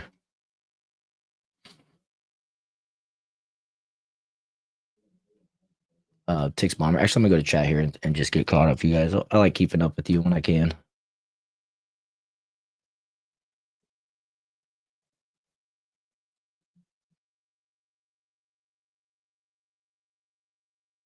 TNT said I went to school to be a biologist, but I could count.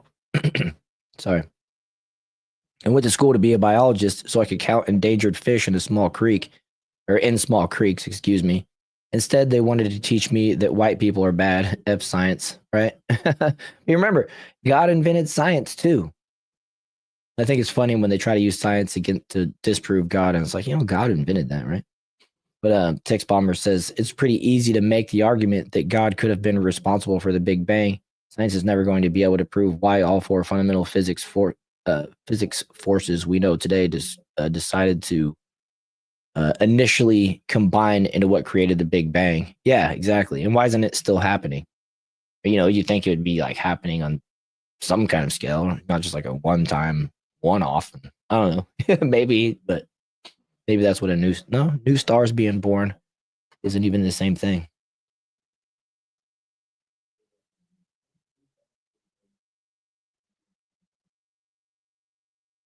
Let's see. TNT says I went to a new church yesterday. It was weird. It was a Trinity church, whatever that means. They didn't have a rainbow flag, but they were gay as F. Man, that sucks. At least you gave a new church a try. But yeah, that's a turn off for me. I'm not sure about the Trinity Church, to be honest with you. They had a band like the Mansons would have. Were they all hippies? Or are you talking about Marilyn Manson and they all had makeup and sucked farts out of Marilyn Manson's thing through the mask or whatever it was they supposedly were doing? I don't know if you guys remember that rumor. He supposedly like wore a mask and something. I don't know. It was stupid, but everybody talked about it in school. A bunch of hippies. Okay, that's what I figured. Okay, so anyways, back to this post here. President Trump, a friend of mine. Okay, I'm not gonna actually read this. I'm just gonna play it for you. But the stream's still up, so at least they didn't shut it down for playing some Joe Rogan there. I'm always so scary because they got a team that does nothing but claim everything. We'll see how it goes.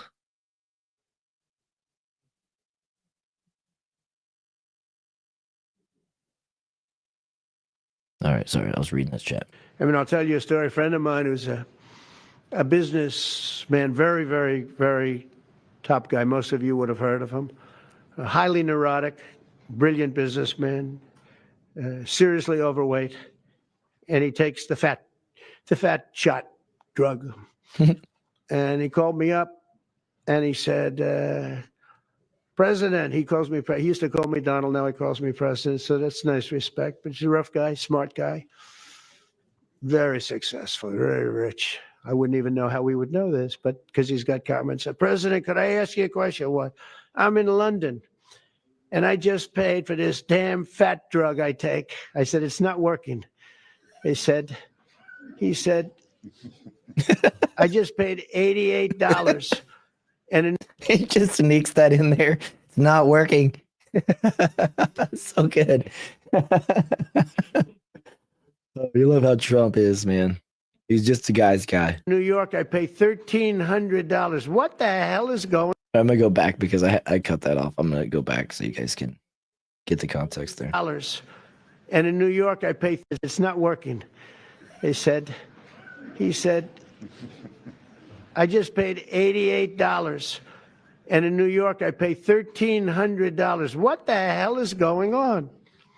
I mean, I'll tell you a story. By the way, not medical advice, but I hear bad stories. Reading all these news articles that I try to read as often as I do, tons of horrific stories about these weight loss shots. I mean, these things, I'm more scared of them than I are of freaking other things I should be scared of.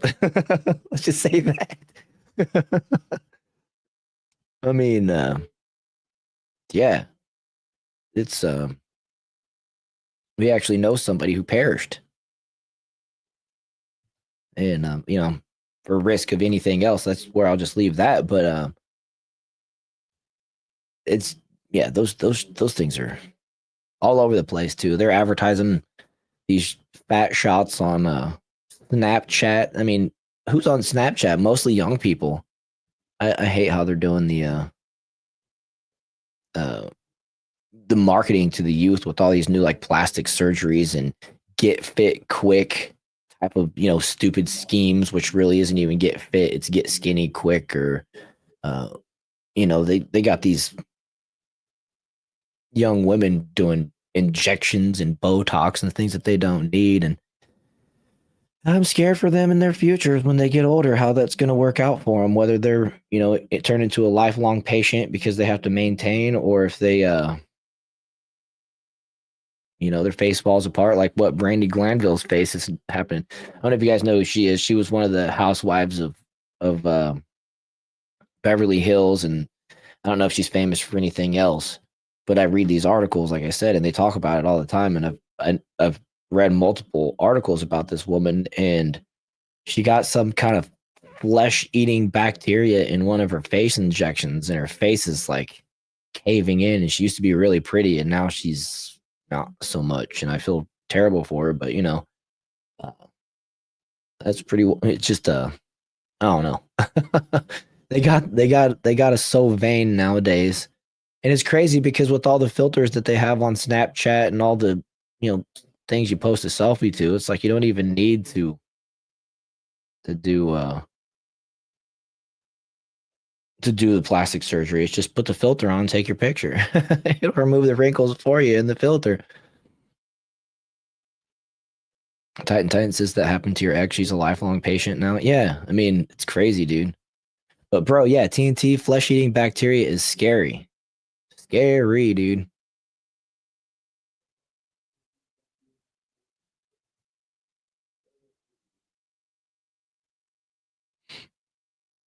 Yeah, they got me scared of that stuff. I don't want to name it, but I don't know if it's doing wonders or not, but the horrific stories that I hear about it is, man, I don't want anybody I love on that stuff unless it's prescribed by a doctor, and they like have to, and it's for what it was originally designed, which I think was a diabetes treatment. But like I said, not a doctor, not medical advice, just weighing in on stuff that's current in the culture, right?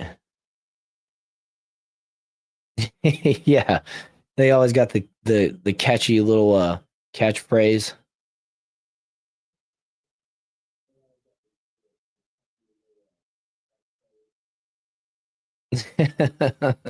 Gosh, everybody read it the same way. Trust me, TNT.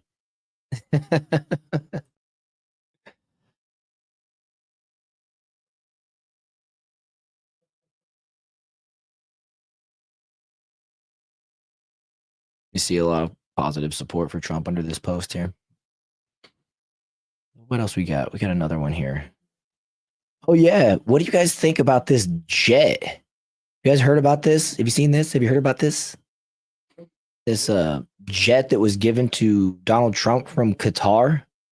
Apparently, the Democrats are losing their minds that he accepted a gift from Qatar.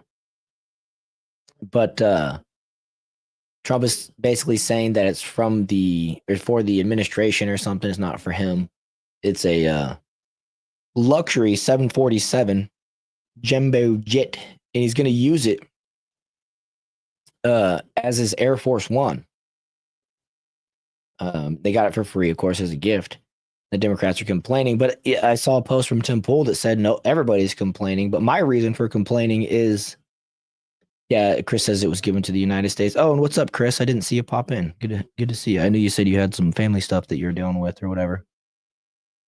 Yeah, I can't wait for the big pharma ads to be off TV as well. But like I was just mentioning, they're all over Snapchat now.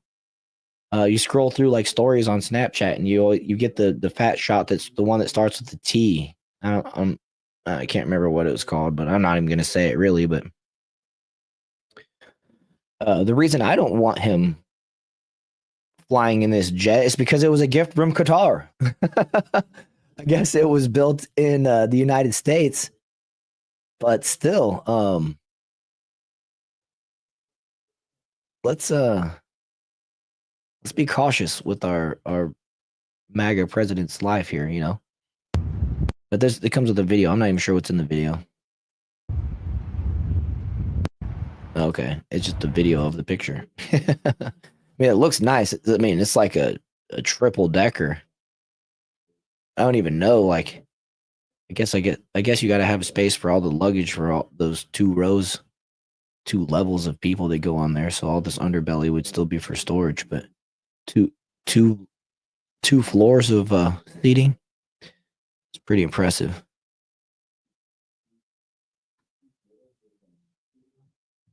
Let's see. Slave quarters.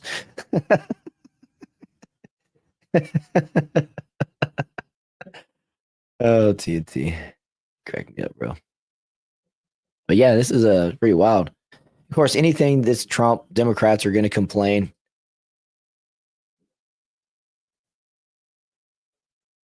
Let's see here. This comment says Trump International invests $5.5 billion in Qatar, and suddenly Qatar is gifting Donald Trump a $400 million luxury plane. But I guess you're okay with it if President Trump, or I guess you're okay with the President of the United States accepting a $400 million gift from a country that provides material and financial support to Al Qaeda, Hamas, ISIS. Well, I mean, he's not giving anything to them. He's taking from them, essentially.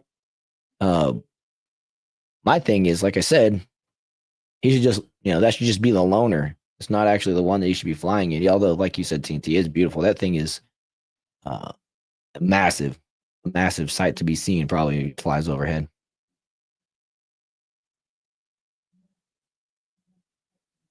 Yeah. Yeah, I was gonna say, Tix Bomber says I can guarantee that jet was more than 400 million. I think so too. The way they spend $1 million these days. This the gay MAGA show?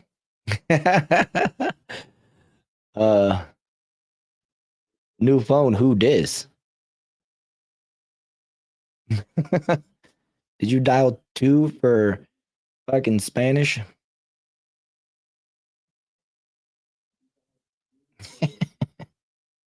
Yeah, we're MAGA here, bro. We like Trump. We like our country. We like winning. We don't like being subservient of the rest of the world. We don't like capitalizing off of slave labor. We want strong borders. We want fair elections. We want Christian leadership.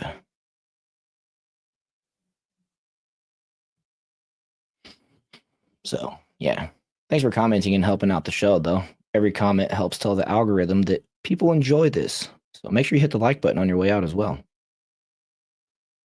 Also subscribe. Come back next time. Share it with all your friends. They can come and we can argue. We'd love that.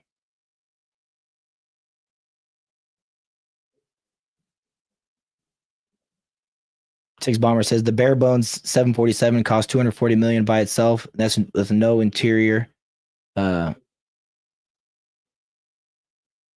And I'm not sure about I think you're just spelling check, or maybe I'm just not understanding the NOPR part. But yeah, bro, anything Trump's gonna have like gold toilets in it and gold chandeliers and all that type of stuff. So he's definitely gonna crank the value of that thing up. TNT nailed it. Nailed it.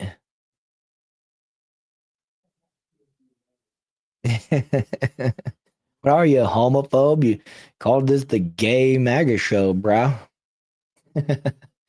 Yeah, Chris, that's awesome. Texas did arrest a bunch of people on election crimes. Apparently, they were. This is according to one of their congressmen. I can't remember his name. They were picking up ballots from old folks' homes, whatever that's called, where they ballot harvesting from old folks' homes, taking advantage of folks. And I had this conversation with my wife earlier. When I get so old that I'm like, or just not even so old, if just something happens and I'm to the point where like I'm not coherent so much, like I'm not paying attention to news, I'm just surviving.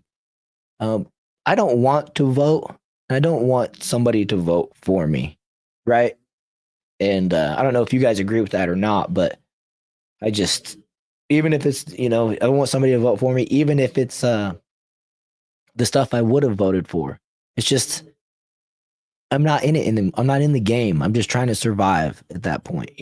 Let the people who got more skin in the game make those decisions and have that ability and right. I don't know. Maybe that's just me.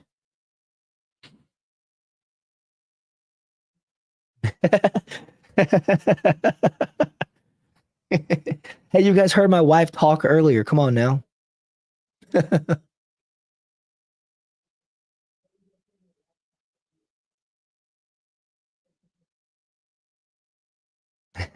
Well, I'm glad you like it.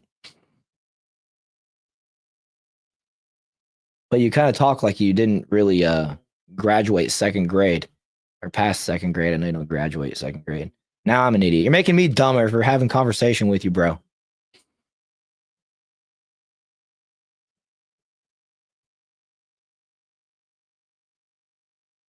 Or did I just misgender you?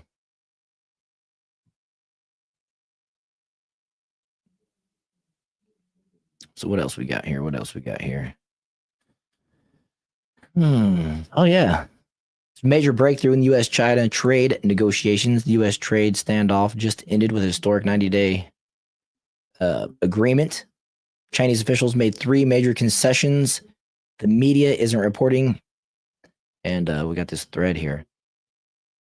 After weeks of escalating tariffs that reached a staggering 125% on both sides, the U.S. and China negotiators met in Geneva this weekend. The result, a breakthrough 90-day agreement. But there's more to the story than what's being reported. So let's hear what these dudes got to say. First of all, we want to express our great thanks to the Swiss government for facilitating. Just because it was a female voice, it doesn't mean it's my wife. Is that what you're saying, Tix? That was my sister.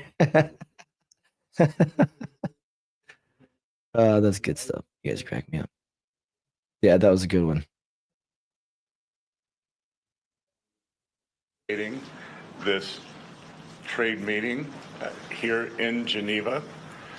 We had very productive talks, and I believe that the venue here on Lake Geneva added great equanimity to what was a very positive process.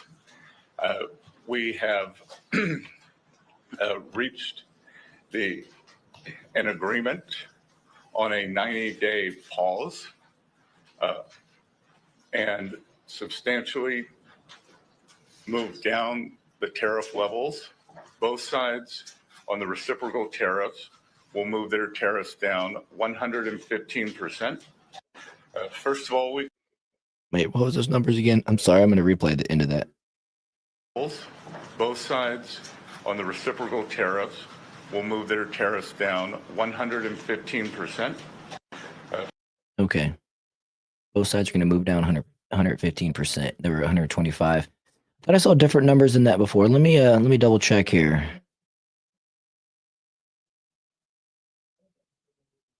Let's see. Do I not have it? I thought I had it. I guess I don't have that one pulled up. My bad.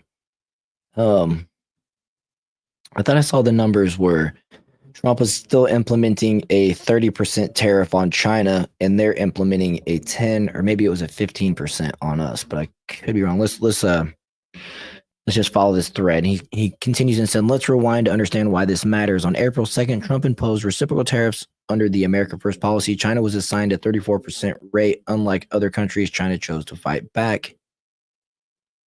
That's when things escalated dramatically. China didn't add tariffs. They imposed severe non-tariff measures that effectively created a trade embargo, according to the U.S. officials, the economic equivalent of a declaration of war.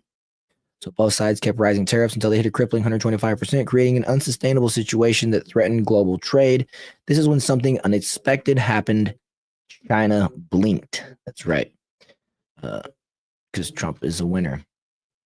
And the Democrats were crying, apparently over nothing. And like I said, my Democrat friend that I always talk about, he's like, it sucks that we had to take such a hit to get these gains. And it's like, yeah, you know, there's no talking to you guys. There's no convincing you that you're short-sighted and we're in this for the long run. And we even told you that it's going to be hard. And you guys bitched and said, look, Trump and Elon are admitting that it's going to get worse. It's like, yeah, did you forget that? We agreed and said, yeah, it's got to get worse to get better. That's how you fix the bullshit. We got to get rid of it. And people aren't going to like it. And there's going to be struggles and growing pains. Or we're going to be better off for it. And our children are going to thank us for it, or at least be better off for it. That was the main thing, right? But concession 1, China agreed to reduce tariffs to 115%. Oh, not 2. I'm sorry. I'm going to start that over. So concession 1, China agreed to reduce tariffs by 115%, bringing them down to just 10%. This matches the exact reduction the U.S. offered, creating parity for the first time in this trade battle. But that's just the beginning. Concession 2, China removed all countermeasures. Beyond tariffs, China has imposed severe non-tariff barriers. Officials said these effectively created a trade embargo against the U.S. goods. They've now agreed to remove all of these barriers. Concession 3 is perhaps the most surprising, that China sent their deputy minister for public safety to address the fentanyl crisis. The U.S. officials called this an upside surprise, completely unexpected at a trade meeting. And I actually want to hear, I think this is Scott Bessent. I want to hear what he has to say. For me, from this weekend, was the level of Chinese engagement on the fentanyl crisis in the United States. They brought the Deputy Minister for Security, public safety, who is not traditionally part of. Wait a minute. Bro, what are you talking about in all caps like a boomer? Who is this guy? Because I'm not gay. The host is gay. You got to see it. He knows it. Bro, I've been married for over 20 years. You're full. But we have jokes. And I can self-deprecate, so I don't mind it. I drive a Mach-E. Well, my wife does. That's right. My wife does. I drove it this week, and it was fabulous. Oh my God, I just used fabulous. No, it was actually amazing. This car has got this thing called Blue Cruise, and you're on the highways like cruise control, but it doesn't just stay at the setting that you set it to. Like if you put it like 10 miles per hour over the speed limit and the speed limit goes up, it'll stay 10 miles per hour over the speed limit. Or if the speed limit goes down, it stays 10 miles per hour over the speed limit, regardless of the speed limit. And you can take your hands off the wheel and it'll steer for you and stay between the lanes. And it'll even shift lanes. You just turn the blinker on and it'll shift lanes. It's pretty awesome. The best long distance drive that I've done in a long time. That's for sure. Atlas on an alt account. Ban him.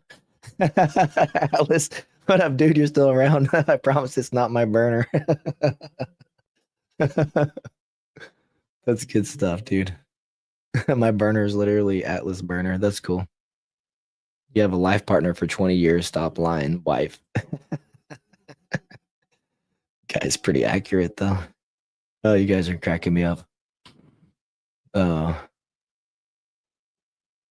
That's good stuff. All right, I'm going back to the video. I'm playing the video. The trade team or the negotiating team, and he had a very robust and highly detailed discussion with someone from the U.S. National Security. Okay. So this isn't just about lower prices on Chinese goods. This is about a fundamental shift in the U.S.-China relationship. Treasury Secretary Scott Bessent revealed they're managing a trade queue with 75 plus countries bringing their best offers after seeing China's concessions. The bigger story is this isn't a one-off deal. The U.S. officials established a mechanism for ongoing negotiations, something they claim was neglected before. Communication channels are atrophied or had atrophied until now. So what happens next in the next 90 days is critical. Negotiations will focus on rebalancing trade and addressing the $1.2 trillion deficit in goods. That deficit grew 42% in recent years. Now it's being tackled head on. Behind the scenes, a strategic vision is unfolding. The U.S. aims to rebuild key manufacturing in medicine, semiconductors, and steel. Yet both sides agree neither side wants a decoupling. They want rebalancing, not separation. And again, I want to hear what he has to say about this. I really like this dude lately, so what he says, and you guys are gonna have to pause me on everything. You got me rattled now. I'm shaking up. Let's see. What are you guys saying?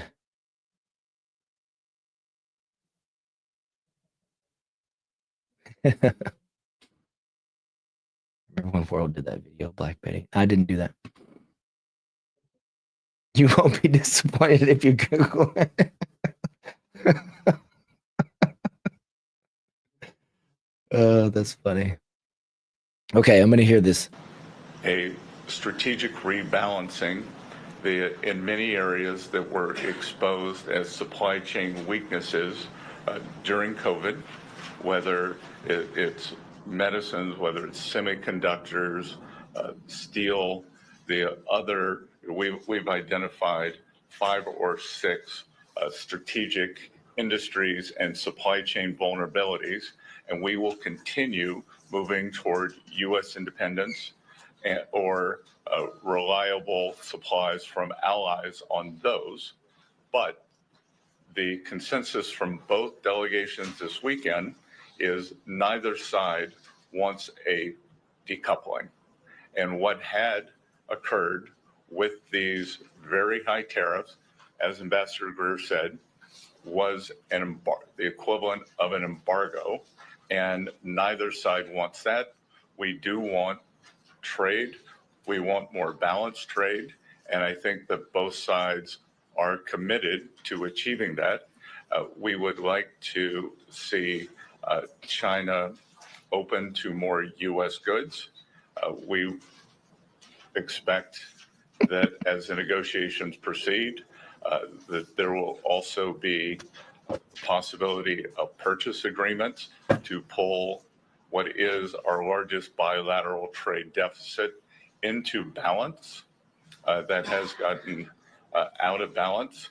And much of this has happened through neglect over the past 4 years, as the previous administration did not engage on this issue. That was put forward to us by the Chinese, in fact. Yeah, and the former administration, they loved the Chinese and would do anything to help the Chinese, even at the American, youth expense, as the fentanyl crisis just escalated, tremendously under the Biden administration with the open borders. So we're just going to continue through this thread. Continuing, says both countries need a reset. One official explained China is unbalanced in terms of overproduction in manufacturing, and the U.S. lost precision manufacturing. Together, they could find a new equilibrium. America's goals are clear: restore critical manufacturing, maintain healthy trade flows, command respect in negotiations, create a model for future deals. And this agreement sets the blueprint. The ultimate test will come during these 90 days. Will China follow through? Will concrete purchase agreements materialize to reduce the trade deficit? Let me know what you think in the comments. Blah, blah, blah, blah. The rules of global trade are being rewritten, and this is just the beginning. Thanks for reading, he mentioned. And this was by Carl Meta. I thought this was a pretty good thread here, so I'm going to give him a follow.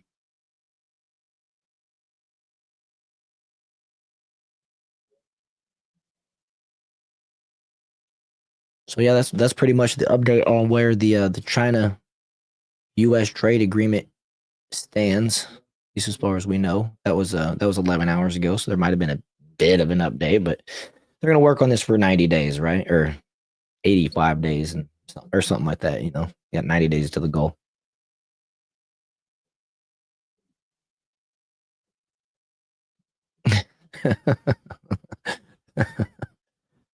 So Savannah Hernandez, I'm gonna just cover a couple more things. Oh, just this last thing, actually. This is it. So Savannah Hernandez posted this and said, I think this is the first time I've ever seen refugees come to the United States and immediately and proudly wave the United States flag. This is why putting someone in charge who actually likes their country and its people is key. And so this is it's a 4-minute long video. I'm not sure we're gonna play the whole 4 minutes, but apparently these are some refugees, actual refugees from South America.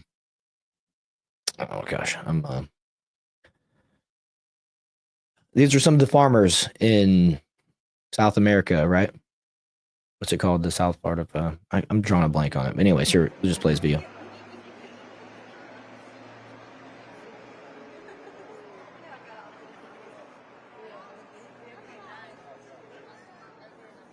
So, you know, maybe these folks will come here and actually get with the culture. And it looks like it. Of the United States. This is my friend Troy Edgar. Yeah, I'm the Deputy Secretary of Homeland Security. Again, welcome. It's so great to have you guys here. Yeah, South Africa. I knew I was saying that wrong. Thank you, South Africa. There are babies and children who are actually so well behaved. This is much better than mine are. So bless you for that. And you know, I think it's so happy. It makes me so happy to see you with our flag in your hands, and that flag symbolizes liberty for so many of us. Many of us, our families have had a journey not that different from the journey that you are embarking on today. My own father was born in Europe and had to leave his country when Hitler came in the 1930s, and made his way to South America first and then eventually to the United States. So he is an immigrant who actually, you know, was able to benefit from the many blessings of this country. And one of the reasons that I really wanted to go and work and American story. And so, you know, anyways, basically the moral of that story, the point of that story was that these are some refugees that actually seem to be a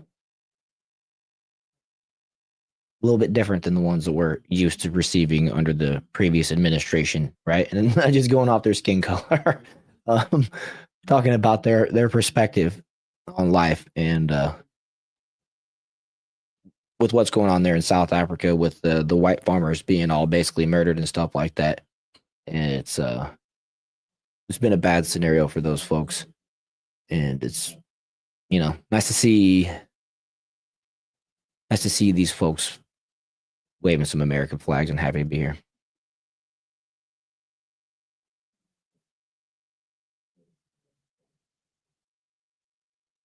Oh yeah. So it's okay, gay MAGA. We're all brothers and sisters in the great end. We minorities will be there for you when you realize you'll need your brotherly love soon enough. I mean, that's what we've been saying for decades. It's the left that wants to divide us, homie. And it's the right that has been pretty tolerant. You know what I mean? We don't really take a whole lot of ground in the political space anymore. It's always the left taking ground and weak leaders on the right, on the Republican side, that cede that ground. And I'm here. This show is here to help change that, right? We want to start taking some ground back from the right, from the from the Christian perspective mainly. We want to bring back masculinity.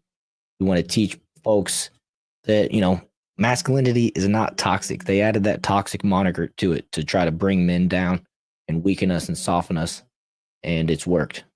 And it's a bunch of bullshit that we've been calling out. And so, you know, you'll hear no disagreement from me that we need each other in the end. The government, for the most part, wants to divide us. I think Trump's government is the exception. No, it's not perfect, but I think that there's more love and unity in Trump's government than the mainstream media and a lot of people are willing to admit. And it's like, I mean, I went to that Kid Rock concert this last weekend, and there's a phrase where he's singing, "Black Lives Matter, Black Lives Matter." No shit, MFer. It's like, duh, it's been obvious to all of us for a long time that all lives matter. And just life is precious in general. And, you know, the only reason, from my perspective, we bring up, you know, statistical crimes amongst the black community and stuff like that is because we care. It's not like we're trying to like own them, or that's a bad phrase, I guess. It's not like we're trying to like, you know, get you, like one up you or one up a person or whatever. You know what I mean? It's I threw myself off saying own them. God, this stupid political landscape sometimes. But yeah, been crying for unity for a long time. The government does not want us unified, especially against them, for our better half, for our better good. And so the sooner the Democrats, the people, start backing Trump and stop being so gut reaction to anything Trump says, and just understand that if we as a country lend Donald Trump our clout and our voice and we're not divided, he will get much, much more done. Right now, with everybody dragging their feet, it's sending the message that they just got to hold out for 4 years and then Donald Trump's done and then get back to business. And that is bad for all of us. And I hope we all can agree on that. And that's my one wish. My biggest wish right now is that the left would just be like, you know what? I'm going to back Donald Trump this time and just see where we can go. I actually had money in the pocket before COVID hit and in the pandemic, and things were good under Trump's first term. And that was in the face of 2 impeachment trials, countless, you know, Russiagate, countless attacks from his own party even. And, you know, like Trump said in his first not his first term, but when he was running in his first term, he said, what do you have to lose? What do people have to lose? The Democrats have gotten us to this bad place that we're in. You really have no place to go but down. So let's try something different. And no, Trump's not perfect, like TNT says. Trump's not perfect, but he's the only president in decades that gives a shit about Americans. And that's damn straight.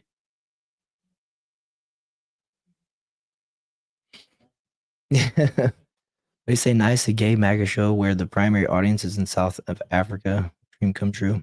I don't know about that. 6 says craziest thing is when apartheid happened, the whites were ready and geared up to teach them how to turn their dirt into an oasis. Nope, they decided to destroy all that, and then move to talking what the whites will. Yeah, you know. So, anyways, universe questions and the other dude that was around earlier. I don't know if you're still around.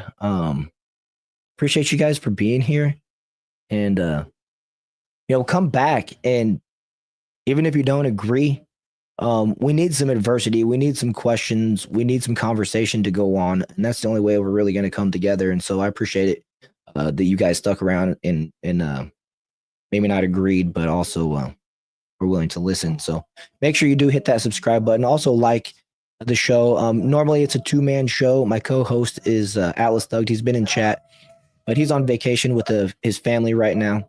And so I'm holding it down this week. He held it down last week for me. And then I think next week at some time we'll both be back on the normal schedule. So so yeah, you know, like I said, make sure to like, subscribe, all that stuff. We're also on Rumble. You can follow me on X at Worrell. TNT says, sorry, my dogs are barking. I probably saw a cat out the window. There's a neighborhood cat that likes to run around. But TNT says, check out the before and after video of SA, and it's turned to a third world country, trees growing in the middle of the streets, etc. What's SA? Sorry. Oh, South Africa. Yeah. Yeah, exactly. It's being taken over, and their farms are going to be dust bowls before long. They'll be watering that shit with Brondo. I won't figure out why nothing can grow. But yeah, Chris is dipping out. I'm going to go ahead and call it a show. My voice is a little taxed, as you guys can tell, and I'm going to go ahead and give it a rest. And man, I had a lot of fun. Chat, you guys are great, man. You guys had me cracking up, and I love just the interaction as always. And I think I covered everything I really wanted to, and maybe even some extra stuff. So once again, if you haven't already, hit that like button, subscribe to the channel. You can also find me on my other channel where I do, well, I'm not yet, but I'm getting back to doing daily videos. I've got a few more things to get in order around the house before I can just focus again. But that channel is called America First TV. Link in the description. Atlas, my co-host Atlas Thugged, has his own channel. Link is available in the description. All that good stuff.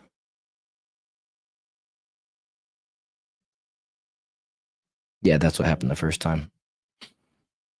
And so with that, we will see you, or I will see you guys on Wednesday, 7 p.m. Eastern. I hope everyone is here, and until then, I hope you guys stay blessed. I didn't put a prayer together or have a Bible verse, so my apologies for that. But I will say Christ is King, and as TNT says here, stay safe, stay strapped, and I'll see you guys on Wednesday.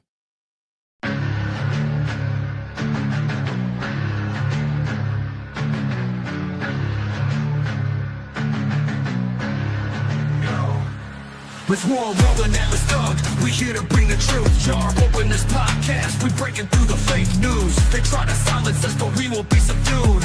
We're bearded alpha males here to save the youth. Spitting fire on the mic with the bass, Christian takes. Exposing the lies, keeping the demons at bay. We ain't afraid to speak up, we won't be swayed. Jar open this podcast, where the truth is laid. Jar openers, cracking open the lies. We're rolling Atlas thug, we're here to rise. Bearded alpha males saving the youth from the godless demons, spreading the truth. We ain't playing games, we're on a mission to awaken the masses with our intuition. Pulling out the corruption with no inhibition. Jar open this podcast, sparking a revolution. We're not afraid to stand tall in a world full of deceit. We're the voice of reason, bringing light to the street, keeping it real, never missing a beat. Jar open this podcast, where the truth meets the heat. Jar openers, cracking open the lies. We're rolling Atlas thug, we're here to rise. Bearded alpha males saving the youth from the godless demons, spreading the truth. Joe open this podcast where the truth will never cease. Join us on the journey to bring back peace. We're rolling Atlas thug, fearless in our release. Joe open this podcast where the lies will decrease.